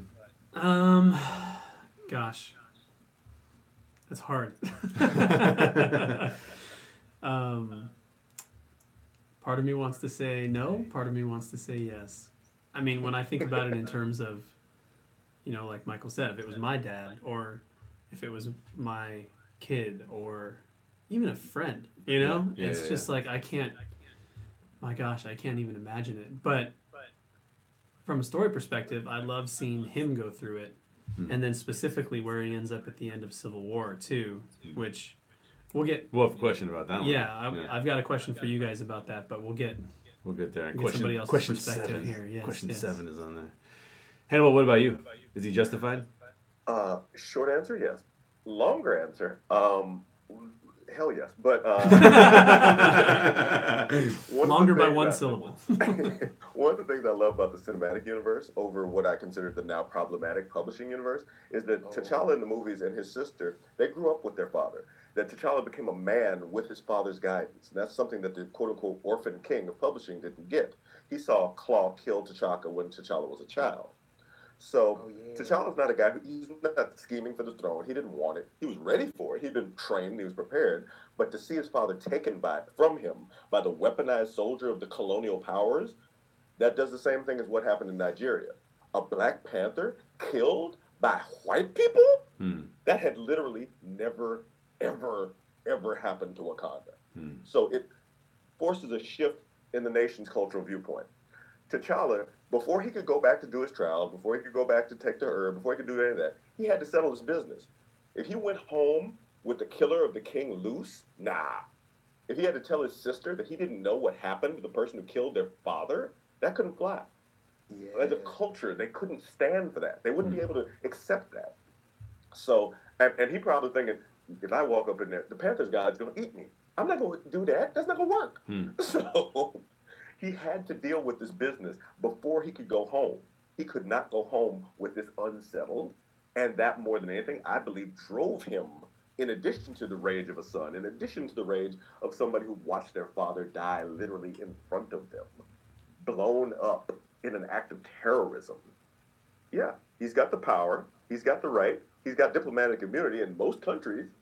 Yeah, he's going to kill that guy if he can. That's an easy call. And the fact that he then relied upon his morals, his standing as a person, to really think, no, that's not the right way to do this, because honestly, that's not enough punishment for you. And second, that's not really who my father raised me to be. Hmm. So that's the way I saw that, and I really appreciated that. Can I jump in real quick? Sure. Because what you just said there, Hannibal, made me think of the question that I was going to ask. So maybe I'll just ask it now. So at the end of Civil War, when he chooses not to kill Zemo, he tells him, and then he stops him from killing himself. Mm-hmm. He tells him, "The living aren't done with you yet." Mm-hmm. What did you guys get? That's a cold line too. Well, that's what I'm wondering. Like, what did you get from that line? Is it a threat? Is he telling him that your punishment is coming, or is it also kind of a hope for redemption kind of a line? What do you guys think? I guess I'll take it first then. Okay. To me, it's that I'm not going to let you take this easy route out. Yeah. You're going to face justice, and you're going to be punished, hopefully put in a hole to face true depression and despair for years and years for what you've done. Because the living, as far as us, we're not done punishing you for what you've done yet. Because, of course, his father wasn't the only one who died. So there are other people that did deserve justice. Also, he put the Avengers, who are in a position to save, hundreds, thousands of people, and you've now broken them up. So now you've done that. You've made an opening for other villains and stuff. So you've got a lot to pay for. And you trying to kill yourself and get out of this? Nah, that's not enough. Yeah, and we're going to come back to that even in more detail in question 7. Okay. For me, I have a slightly different take, and it's going to take me a second to get there. Because at the root of the question that I asked in regards to is he justified is a question about being a vigilante. Right? Or Vigilante, as you like to pronounce it. And Sorry, I couldn't let that one go. Oh man, it's the worst. It's the worst. I pronounced vigilante for some reason. I'm going like, what French ancestry did that come from? Inside joke for long-time listeners. It's like you fight crime, but you're really classy. That's exactly what it is. I will punch you right after I use this croissant. Yeah, exactly. I have a baguette that has your name on it. But for me, this is a question: is it okay to be a vigilante? Right? And I'm going to say that I do believe that there are times when that's acceptable and even necessary. So, what if the government becomes super corrupt? What if law enforcement is dirty? Right? What if you see? What if those in control? These hypothetical situations. Exactly. These hypothetical situations. Yeah. What if this happened? No, but really, truly, like if there is a case for doing what's right in those circumstances, right? I mean, I think Hannibal, you said it. He's doing what. He takes the moral road. He has a moral high ground. And that's getting more into our last question, which we'll get to later. But I do believe that those cases are extremely rare. And I think that in this case with T'Challa, I think it's very borderline. Because, like you said, Michael, you kill my family member, you deserve to die, right? I mean, we're now Ariga Montoya from Princess Bride, and I do think that there's something to that. There's an eye for an eye, right? That there's something to that where we need systems that say justice is right, and there is justice, and we clearly don't have those systems. There's clearly systemically injustice, right? Yeah. That is the case. And we see lots of films explore that. Batman explores this like crazy all the time. I do think that T'Challa doesn't want just justice. I think he wants swift justice. And I think that's where I go, I don't know that he can be justified because in that desire for swift justice, you can make a lot of mistakes. And this is the downfall of being a vigilante, right? You can become the one that is morally wrong or the one who oversteps truth and justice so that you can have your way. Not necessarily the right way, but to have your way. And I do think we're flirting with that line here in this film. Yeah. So, Hmm. Okay, I see where There's you're a going. Yes, I can see where you're going, but there's a lot of cases where okay, I'll throw out one. It was just a while ago. There was like a family, a father and a mother who had their kids like in the basement for years and stuff. Like just recently, and they had been keeping the kids down there and feeding them like bread or something. Like they was all like puny and like malnutrition, and they had been doing this to their own children.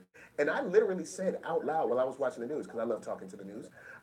I said out loud, "What is the trial about? Really? mm, What is the trial about? What's the yeah. trial Yeah. about? What are we going to sit around and talk about? Yeah. You got caught red-handed. They're in your basement. You even said you did it. So what what are we wasting our time for?" Mm-hmm. And I guess that's kind of like where T'Challa is. It's like, well, what are we doing this for? But of course, like you said, sometimes with justice, you do get the wrong guy. But there are cases where it's like, like we just saw, it's like, yo, there's no reason that we don't need to sit down for this. Mm. We don't, we don't need 12 people for this one. This is a slam dunk. Hannibal, I'm going to let But you jump in. yeah, I just had to look up something. There was an early one of the founding fathers named William Penn who said, "To delay justice is injustice," and that if it is in fact justice, if it is in fact just as it should be, then delays are both unnecessary and won't be wrong. We don't have to worry about that. So in Mm. that regard, if we're looking at the idea of vigilantism, if it is justified, if it is something we want to support, pretty much anybody reading comic books is pretty much already saying they're already on board for vigilantism because Mm. literally That's true. every costume person Is a vigilante. breaking the law. Right. Literally every one of them. With maybe you can say U.S. agent isn't maybe. Yeah. And when you look at it under those terms, that what was it? There's another quote I can't remember who said it. It's like the only place in an unjust society for a just man is a prison. That if you're not doing something to stand up against the forces of injustice, if you're accepting or being quiet, there are many thinkers in the American ideological canon who say that you are not only part of the problem, you're encouraging it. You're as bad as someone actively engaged in it. So for when I look at that, when I look at the Ferguson, Missouri Police Department, or when I look at the department, when I look at the Los Angeles the Police Department, and I see the things that happen there, and Jackie Lacey, the DA in Los Angeles, who hasn't prosecuted anybody who killed any cop who's killed anybody in 3 years, hasn't even brought them to trial, Mm. then yeah, that makes me think you're on the other side, pal. Mm-hmm. You've got a completely different agenda. Yes. And if that's the case, it's time to get T'Challa up in this piece. The difference is that he has diplomatic immunity, so he can't be arrested in any country for any reason. That's first of all. And second, the enormous amount of power that he wields, both financially, politically, and physically. Yeah, and I think I agree with all of those things, but the one point that I think the movie makes that I agree with is that he's wrong because he doesn't have the right guy. So swift justice in this case would be killing Bucky Barnes, and that's not even the perpetrator of the crime. Yeah. Well, I mean, swift justice would be getting Bucky Barnes because Bucky Barnes was a loose cannon who had killed lots of people for the Russians. It's not like he was some dewy-eyed innocent. He was the murderer multiple times over. But not for this getting him particular off crime.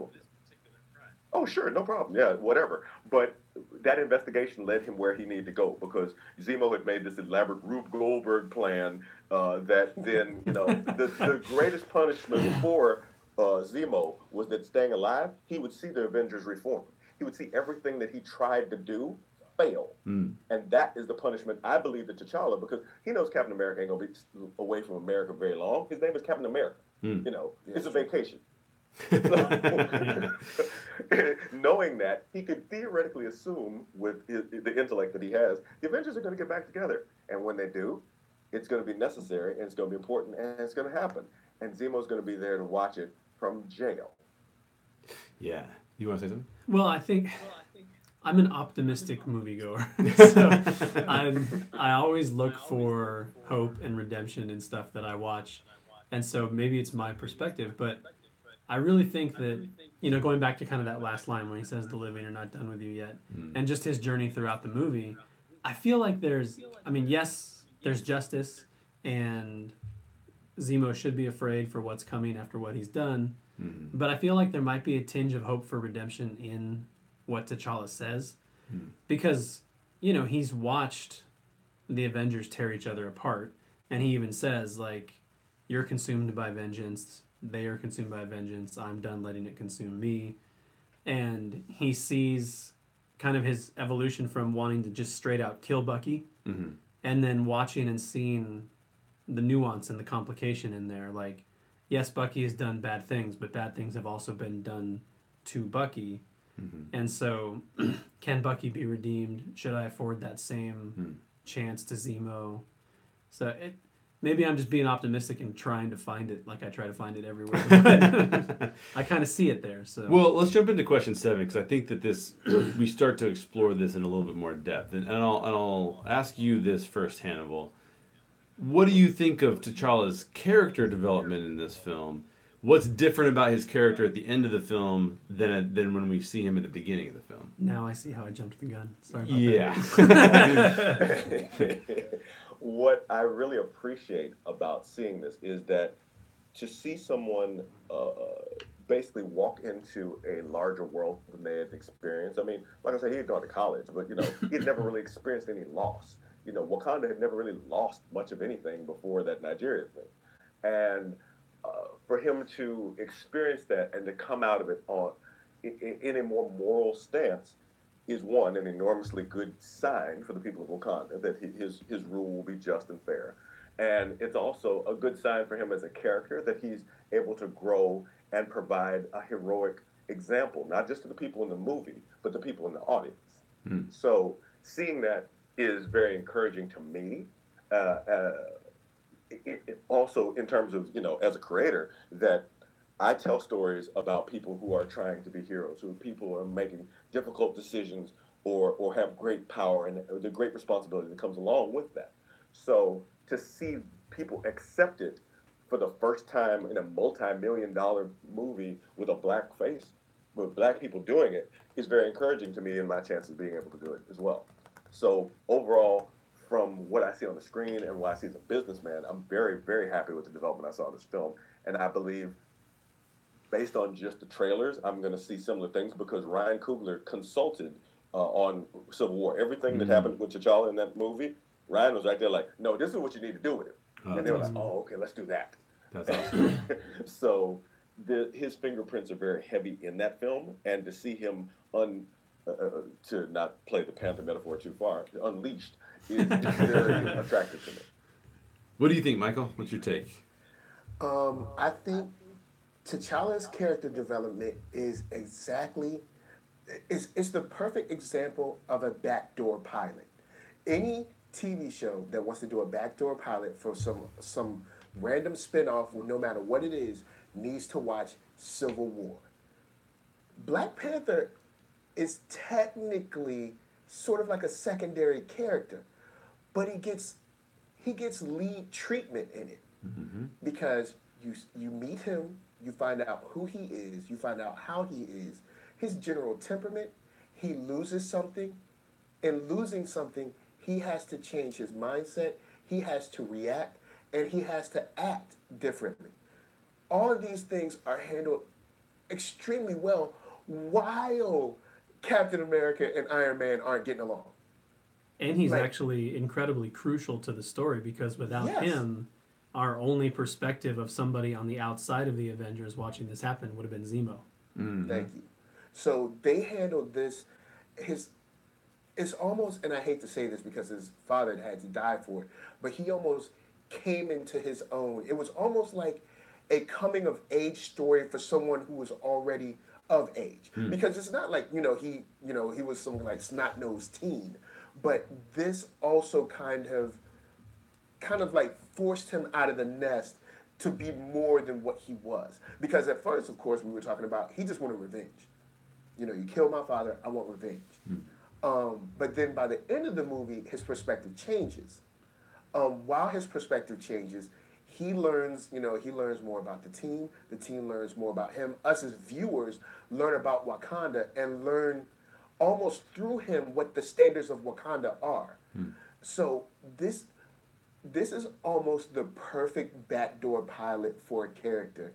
I don't think I've seen one better. Now, of course, there's differences between film and TV, but if you're trying to spin off a character into another show, they need to watch this. Because, I mean, we know who Black Panther is. Before the movie even comes out, we know who he is. We know what kind of man he is, and we know what he stands for. There's no ambiguity about that whatsoever. And I think, big shout out to the Russo brothers, and I'm not sure if they also wrote this film or not, but they displayed it very well in Civil War as far as him just coming into his own, and the character development was just top notch. Yeah. What do you think, Daryl? I'm looking at I've got the first trade of Reginald Hudlin's run on Black Panther here because I want to read something from it, but so I already talked about hope and redemption in his character. I jumped the gun. Sorry about that. But something I'm super interested in is to see what T'Challa's mindset after Civil War looks like when he gets back to Wakanda. So I don't know how much time there's going to be in between the two movies. Right. But I feel like there's a little bit here in the comic here that I'll read that sums up Wakanda's sort of state of mind against the rest of the world. Okay. So, and this is actually T'Chaka speaking. It's T'Challa's father. So this guy says to him, "Your Majesty, we'll pay whatever price you set for your goods." And he says they're not for sale until the spiritual advancement of the West catches up to their technological prowess. It would be irresponsible to share our scientific discoveries with you. And the guy says, "What? Are you calling everyone here irresponsible children?" And he says, "No, more like sullen teenagers who feel more mature than their behavior warrants.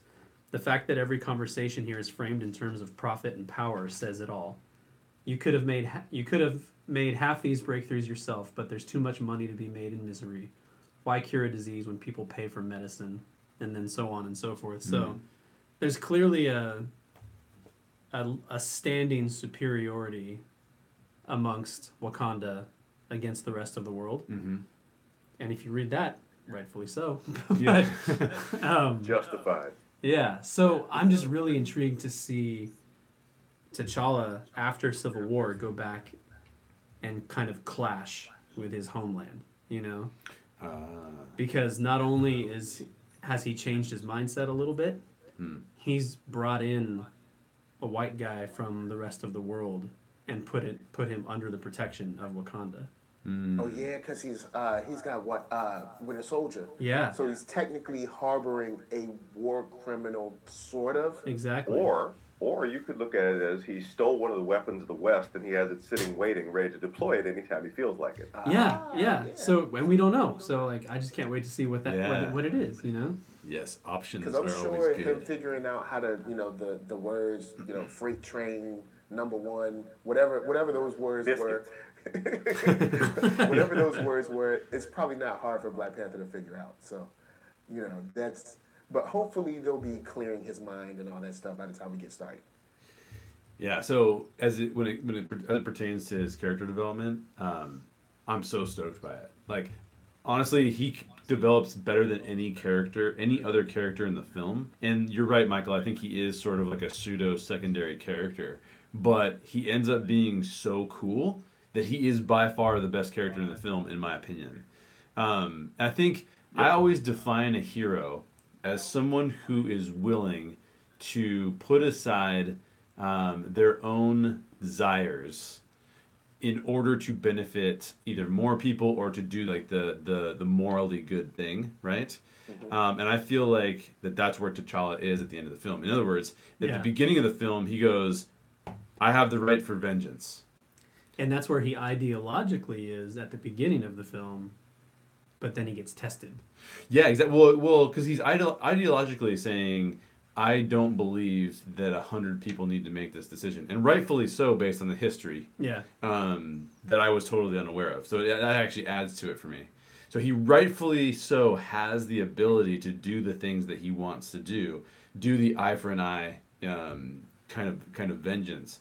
And at the end of the film, though, I believe that he realizes that his vengeance is not right. Yeah. So, like, I mean, you said it, Hannibal. Morally, that is not the right stance. The swift justice he would have executed on Winter Soldier, first of all, would have been wrong because he would have gotten it wrong.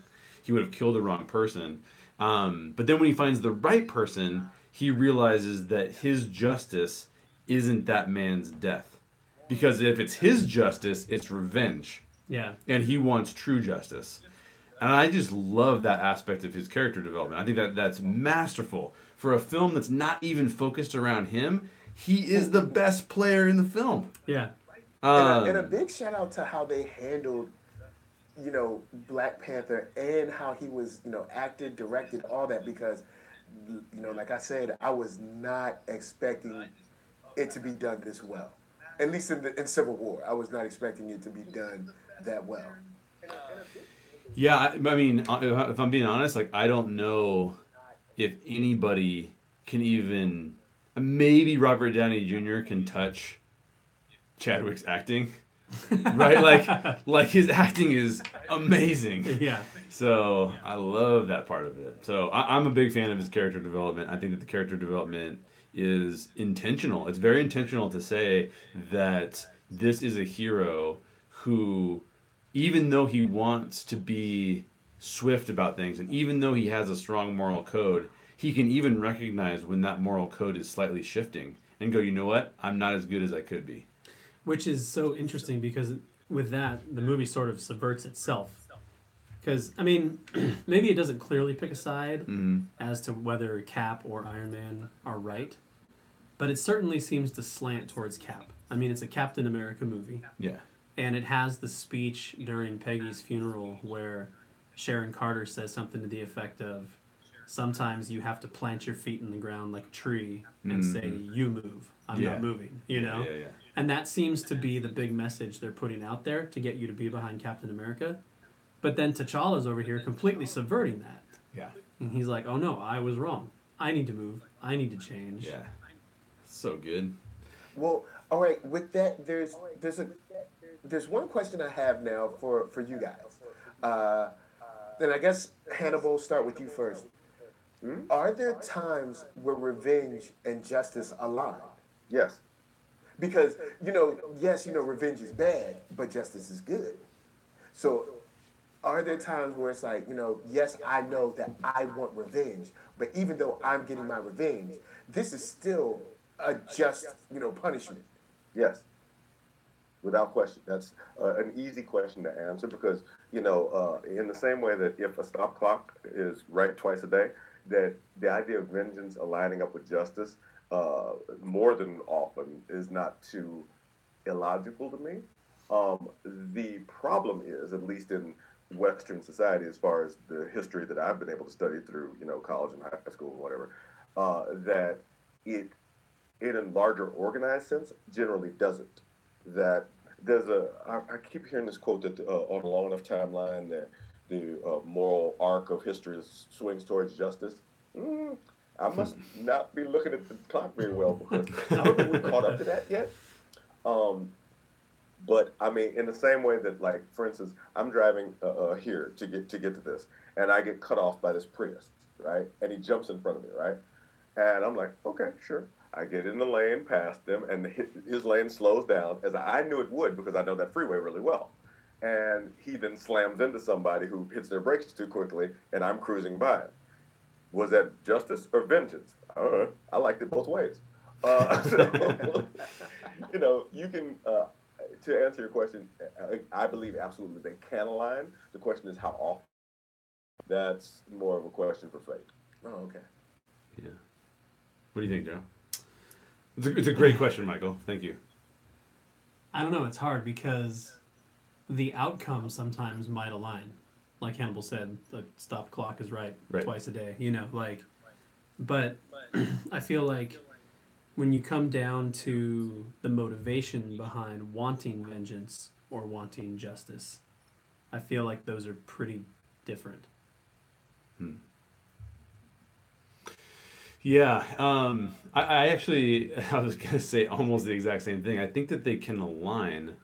I think for me, well, no, let me put it this way. I don't think that revenge and justice can align. I think that the outcome can align, but revenge is inherently I must do to someone else what was done to me, or I must elicit my form of like it's almost like I need a cathartic answer to the injustice that was done to me. And I do think we need justice. Like there's no question, justice is absolutely necessary. But the two terms are somewhat in conflict for me because I feel like that justice should be possible without revenge. Now, is it done that way? No, of course not. Like Hannibal just described, it's not done that way. But personally, I feel like there's in the description of those terms, there are some issues that relate to like what you're saying in regards to motivation. Yeah. Quick listener comment. Jamie says that revenge seems more interpersonal and justice more societal. Mm. What is your response, Hannibal? Okay. Well, I thought back to one of my favorite Public Enemy songs. There was a woman named Sister Soldier who said, "Two wrongs don't make it right, but it damn sure makes it even." And Yeah. there is a school of thought that, oh, you shouldn't think that way. Oh, you should be nice and hug people and blah, blah, blah. I'm a douchebag, blah, blah, blah. But from where I'm standing, again, looking at Tamir Rice, looking at Ezel Ford, looking at Michael Grant, looking at Eric Garner, looking at, Sandra Bland, I'm okay with a little revenge. I can Mm. do with it. Sounds good to me. Mm. The Marvel Nighthawk series, which David Walker wrote, had him taking on just a Chicago Police Department. And when they crossed the line, he sought vengeance. Now, did that look like justice to the people who were harmed? Sure. And were they happy about it? Absolutely. Did that change what it was? No. Motivations. This is one of the things I tell my kids all the time. I tell them, I will very rarely ask you the question why. The only one who needs to know why is you. I'm interested in what, how. Let's deal with the details and the facts. Your motivations, that's all frippery. That's sophistry. I can't do anything with that. I can fix the things that happen. Those are the things where we're focused, and those are the things where we have to be, because that's the world you live in. The world in your head is only you. Nobody else can get in there, and what happens in there doesn't matter to those people. So, and I'll ask this question to you first, Michael, and then I want to get Hannibal's take as well. How would the same thing apply to the Punisher? Uh, I believe the Punisher ends up getting justice for a lot of people. Um, because, and of course, the Punisher is in kind of comic books, so it's sort of a perfect world. Where like he never gets like the wrong guy. He's always well. I'm pretty sure in his lineage he's probably gotten the wrong guy before. But for the most part, it's people that are doing other people harm, aka the mob or some gangs or maybe dirty cops or like even in the Netflix series there was a guy, a pedophile or something like that, or people that are doing other people harm or that are terrorizing communities or individuals within said communities. So to him, it's like, oh well, he's just this crazed gunman is just doling out vengeance everywhere. But to the people that live in those communities, that now the mob is gone, it's gotta feel pretty good. Hmm. It's gotta they've they've gotta breathe a lot easier to not have these guys in their neighborhood or coming into their store or stopping them on the way home or maybe mom and pop shops or something like that. So to me, the Punisher, and I've said this in another podcast. I can't remember. I think it was Thought Crimes. I was like, Punisher is probably the closest to a real, and I mean, he's not a superhero. He's a human, but he would be the closest to like a superhero that we could get in real life. Like and I made the statement of some ex-marine guy or ex-special forces guy going out and possibly making some mob people disappeared, maybe some dirty cops disappeared, maybe, or making examples of them. That would probably be the closest because I mean, as far as I know, there's nobody out there that can fly or has super strength or has like Cyclops eye beams or something like that. But there are people out there that has like super Navy SEAL training or something like that, and maybe they're sitting around and they're like, hey, this isn't. I'm tired of seeing this. Or I live in this neighborhood and I'm tired of this group of people doing this, and they come up missing. And when they come up missing, everybody in the neighborhood lives a happier life. So, I mean, could you say that's bad? But the Punisher has made a lot of normal, everyday working folks that are just trying to get through life feel a lot happier and breathe a lot easier. So that's got to be a win, at least in my opinion. Hmm. What do you think, Hannibal? Well, when you ask me about the Punisher, the first thing that leaps to my mind is someone named Christopher Dorner, who was a fired Los Angeles police officer who began a series of shootings of policemen here in the Los Angeles and the Orange County area, who he said were crooked cops. Were they convicted? Was there any trials? No. But, from my perspective, yeah, I'm probably going to believe he was probably right. So the Punisher is less a case of vengeance or justice in my mind, and more a case of chickens coming home to roost. That, and I know this from one of my friends who's a Marine, that the government spends hundreds of thousands of dollars making these enormously lethal professional killers, and then says, "Okay, go be normal now." And they're like, "But I'm a gun, so I shoot people." They're like, "No, no, no, no. You used to shoot people. Now you sell cars or whatever, right?" And some of them like, "Okay, I guess I'll go sell cars," and some of them don't.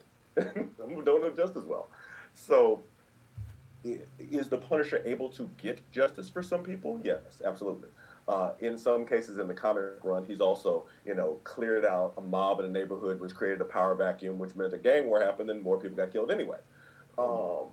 Whatever. This is the nature of crime in the Western society. With as many bullets as we have available, they're going to fly. That's the way it works. The Punisher is an unholstered weapon that's been left out in the rain. And somebody's going to pick it up and somebody's going to shoot it. That's the way it works. If you leave a gun lying around, somebody's going to shoot it. That's not me saying that anything bad should happen to veterans, because veterans have worked very hard to serve our country and to make sure that people have the freedoms that they live to fight for. And that's totally understandable. What is not understandable is the crappy way they're treated when they get home, the lack of support that they get, that these people were turned into something that nobody should be turned into and not given a fifth of the tools they needed to come back and be with the rest of us. And that's screwed up. So the Punisher, in his specific applications, can do certain things. I also maybe thought, when I wrote for the Top Cow Talent Hunt in 2012, in the first page, I had this gunrunner character, and he was selling sniper rifles and bulletproof vests to the Nation of Islam in Chicago so they could clean up their streets from a distance without any danger to themselves. And I know that there are bad actors in every type of communities. I mean, in Grand Theft Auto, there's ones of multiple ethnicities, that you can see out causing trouble or whatever. And those bad actors are a problem unless society comes up with a way to deal with them, or unless there's some form of street justice of sorts to take them on. I don't know exactly how the mechanics of that work. I know that it doesn't work very well right now. I know there's significantly more harm, based on my understanding of things, being done than good. And I would not, if I heard that there was a Punisher, if I heard that there was Christopher Dorner, I certainly wouldn't have anything to say if they walked by me. Did you see him? I didn't see anything. Yeah, not after cleaning up my neighborhood. Yep. I don't have any because Punisher doesn't bother normal people. He's not out there to he's not someone who's attacking both sides. He knows who the bad guy is, and he's going after the bad guy only. And he has less collateral damage than the Hulk. Less collateral damage than most heroes. Definitely Thor, who's a drunken maniac. That's for sure. You have a perspective, Daryl? Well, the only thing I was going to say is, Michael, you talked about the people who were wronged by those he's killing feeling a sense of justice from that, which might be good for them. But for me, the question comes back to, vengeance versus justice for him, for Frank Castle, for the Punisher himself. And I think I agree with Hannibal. I think he's, in this specific case, he's such a broken person that that question just might not exist for him, you know? I definitely don't know that I would cleanly say that everything he does is justice. Right. There's definitely some injustice in what he does, and there's some vengeance, and there's some straight up dysfunction and lashing out and acting lash, you know, but yeah, gallows humor for sure. Yeah. I think I really liked what Jamie had to say. So I don't have a clinical psychology background. I don't have the ability to say that like this is exactly what's going on in your brain and in your emotional state when this happens. But I actually believe that revenge is not good for you. Yeah. And I believe that justice is. And I don't know how to reconcile those things. I totally understand where you guys are coming from with your opinions.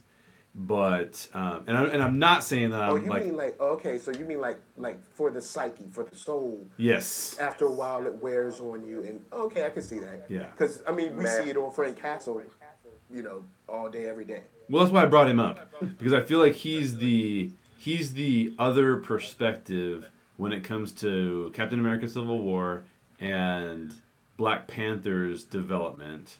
He's the other perspective.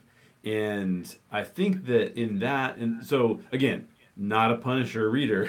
I watched the series on TV, and I think in that series there's a very intentional, very determined look at a man who is falling apart because his only knowledge is I need revenge. Now, is he doing some good in that? I believe he's doing some good in that, because like you guys said, somebody's got to clean up the streets.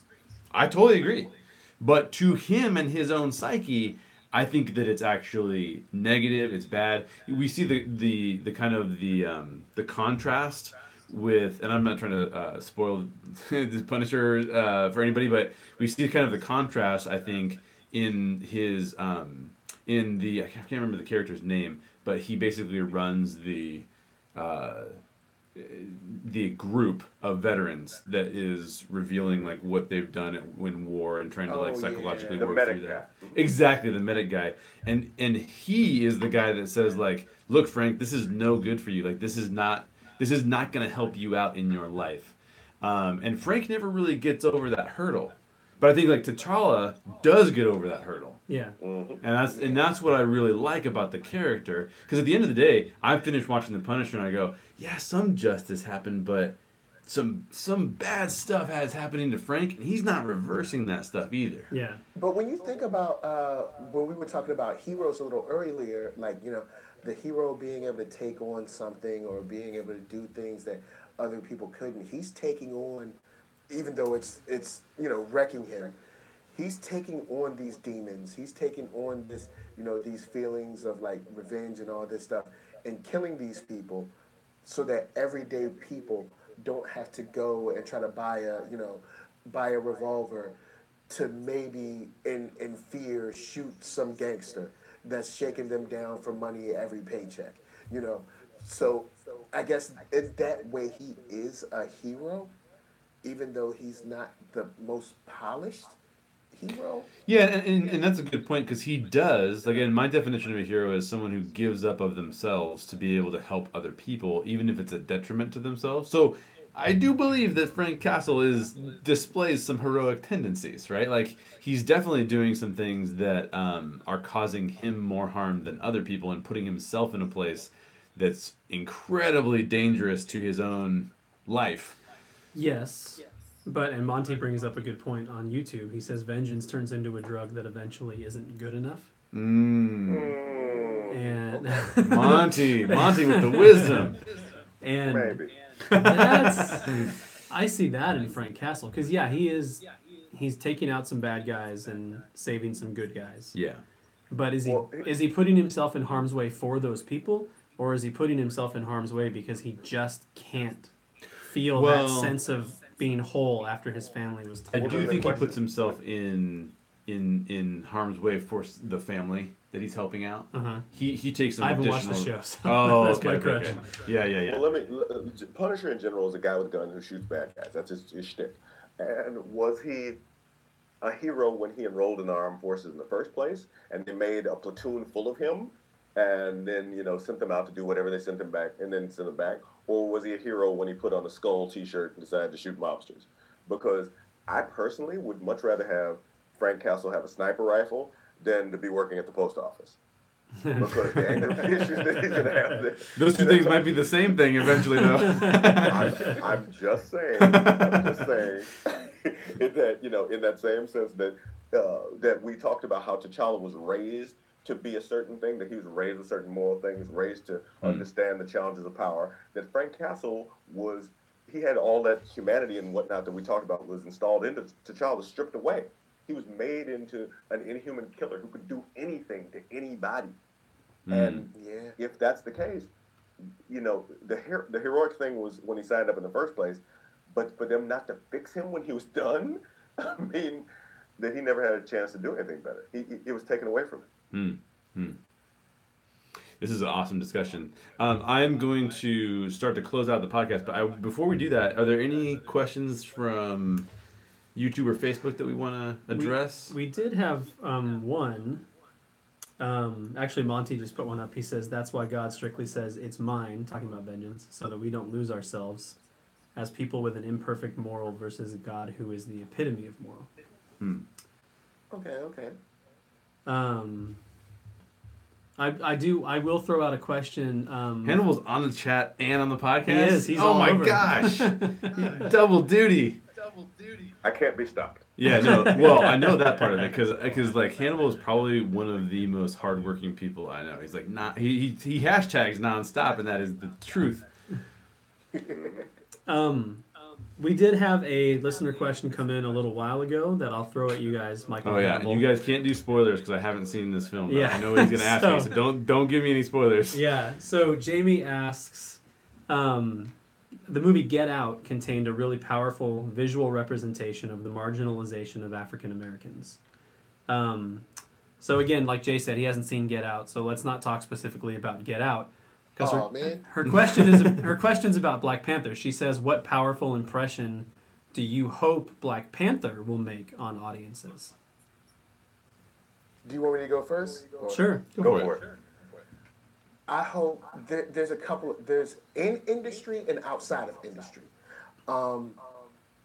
In industry, I'm hoping that this opens the doors for more stories where people that look like me can be heroes, can be leaders of their own stories.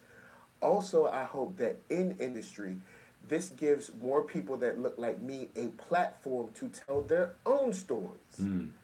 And shows that not only is it a relatable story to tell, but a viable story to tell, and a valuable and a story that's worth telling. Outside of the industry, I hope that, because of course the industry already knows and they've already seen and they're seeing now how powerful the black dollar is.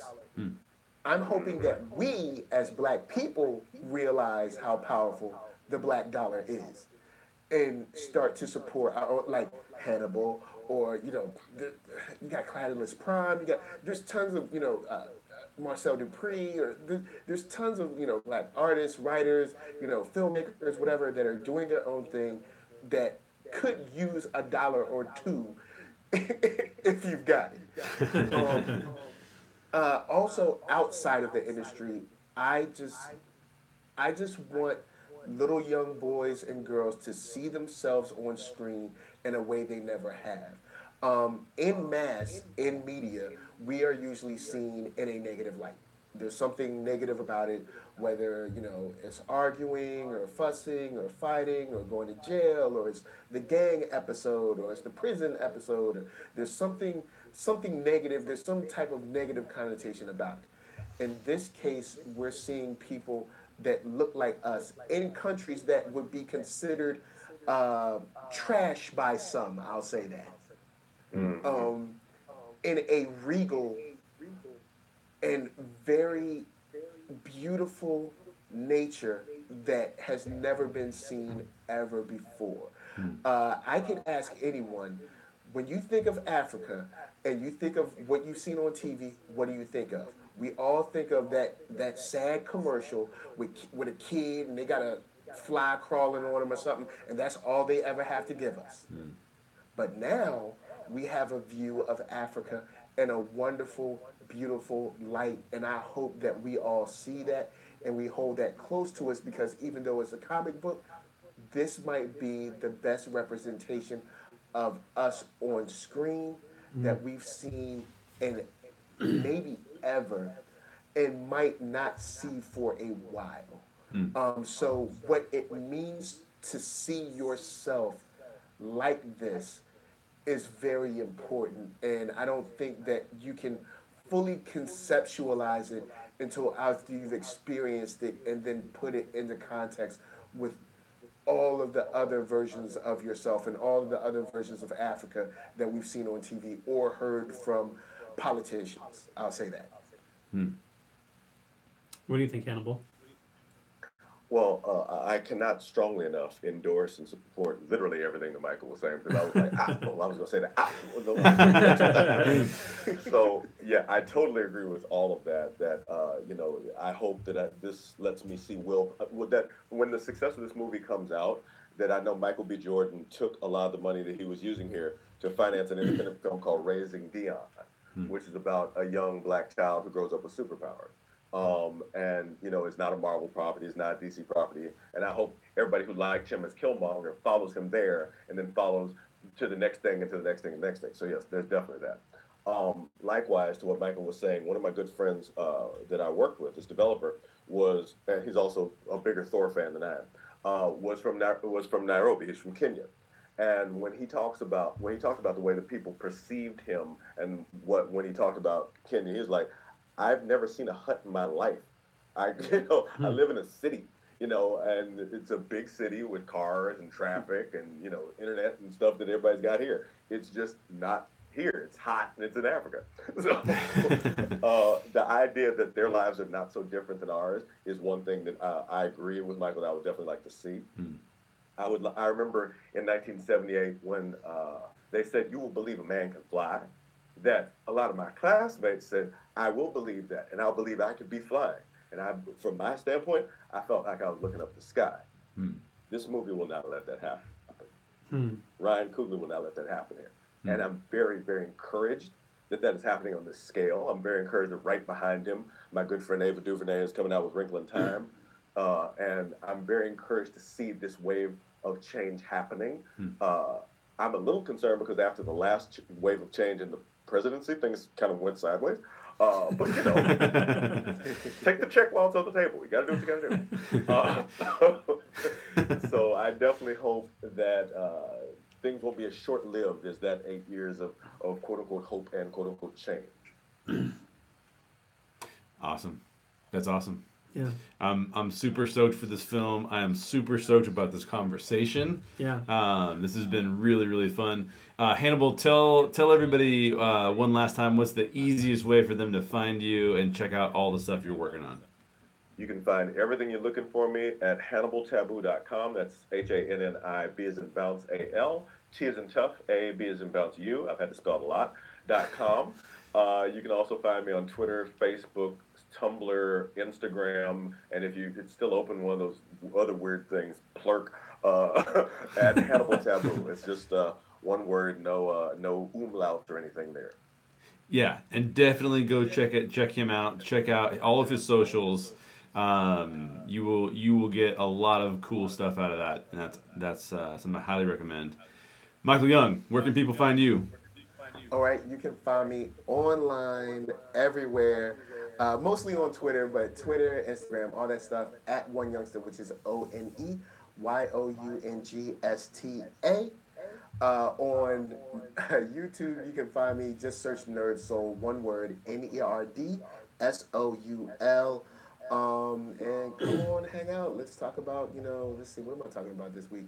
Star Wars, what the next animation series is going to be, some other stuff. So, yeah, just come on by. Let's talk about some comics and some geek stuff and have a good time. Absolutely. Well, that will do it for today's show. Fantastic discussion. I had a ton of fun, Yeah. and I'd like to personally thank Hannibal and Michael for joining us. Yeah, thank you More guys. than welcome. Yeah. Happy to be You're here. welcome. Don't forget to subscribe. Leave us a comment on our blog or on YouTube. And before I close this out, we've been wanting to read iTunes reviews, so I'm going to read an iTunes review. This iTunes review comes from Audiophile, Oddeofyle.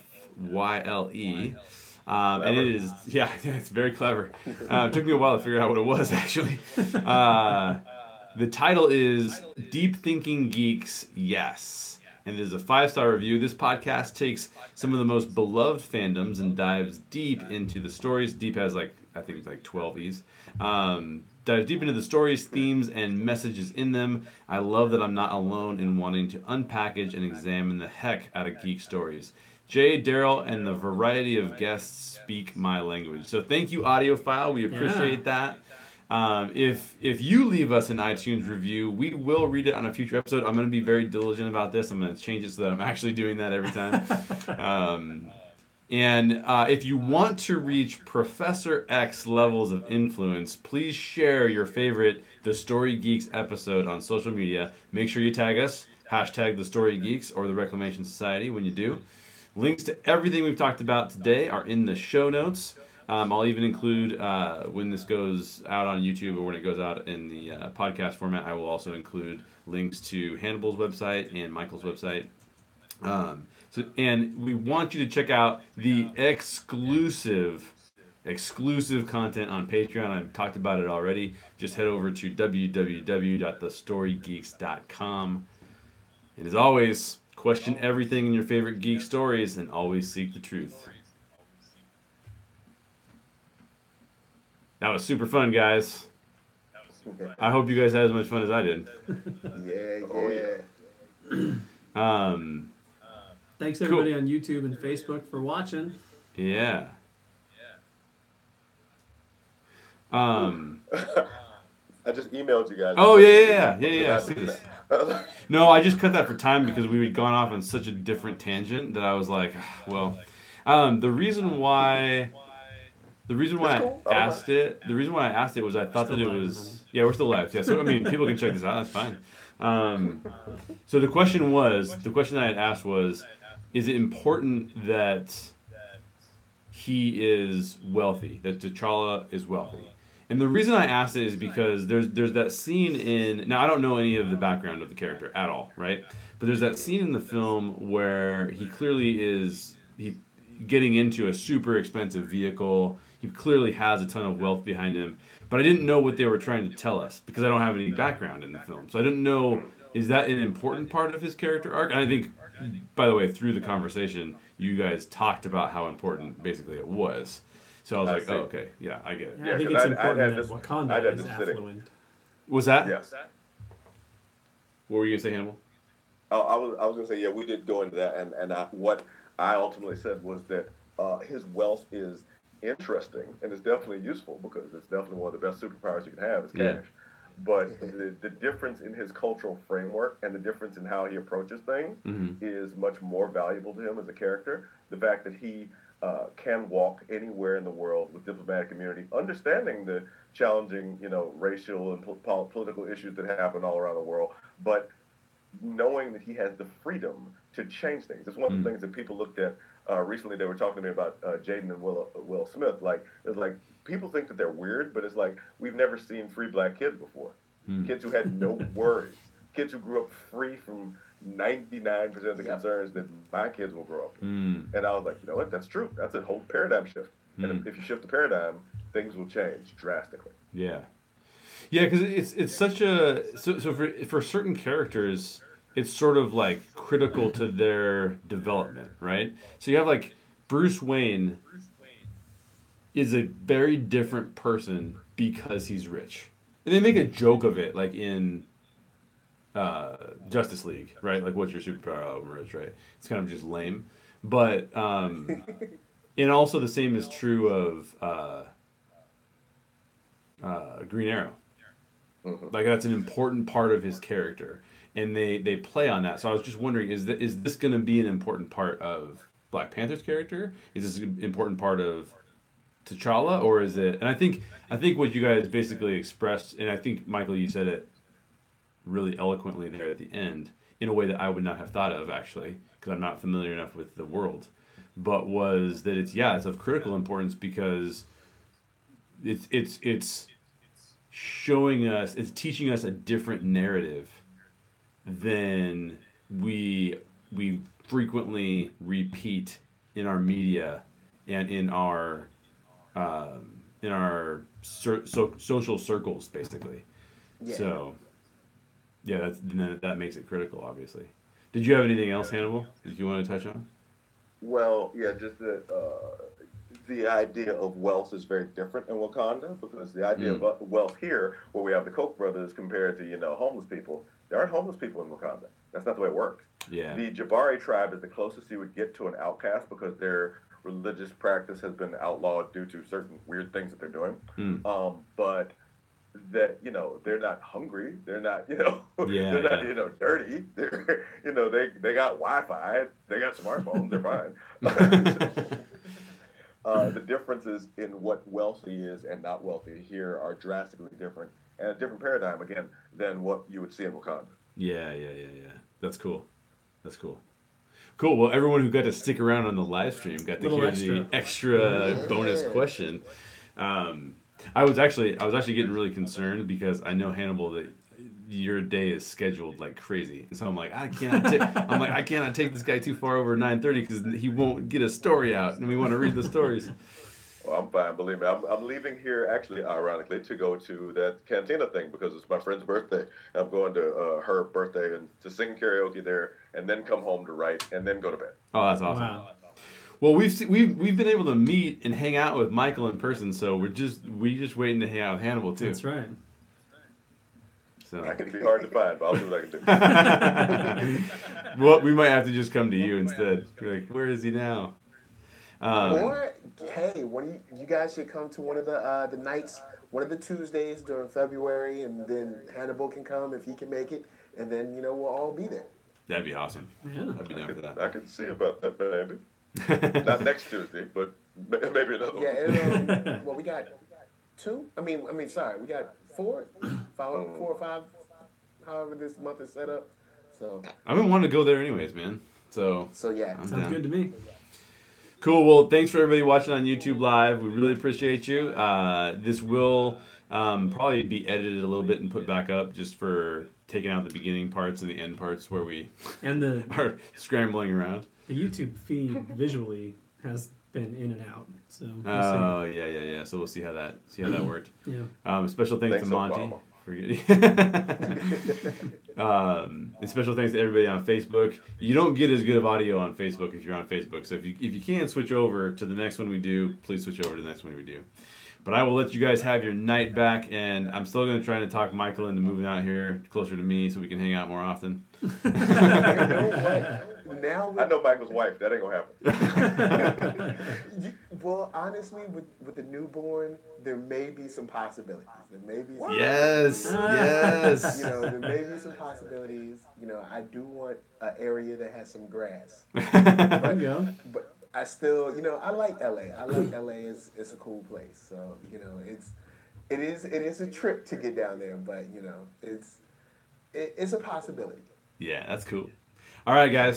Thanks for joining us. Always a pleasure to have you. I hope to have you back on soon. Okay, have a good night, y'all. All right. Peace. Bye.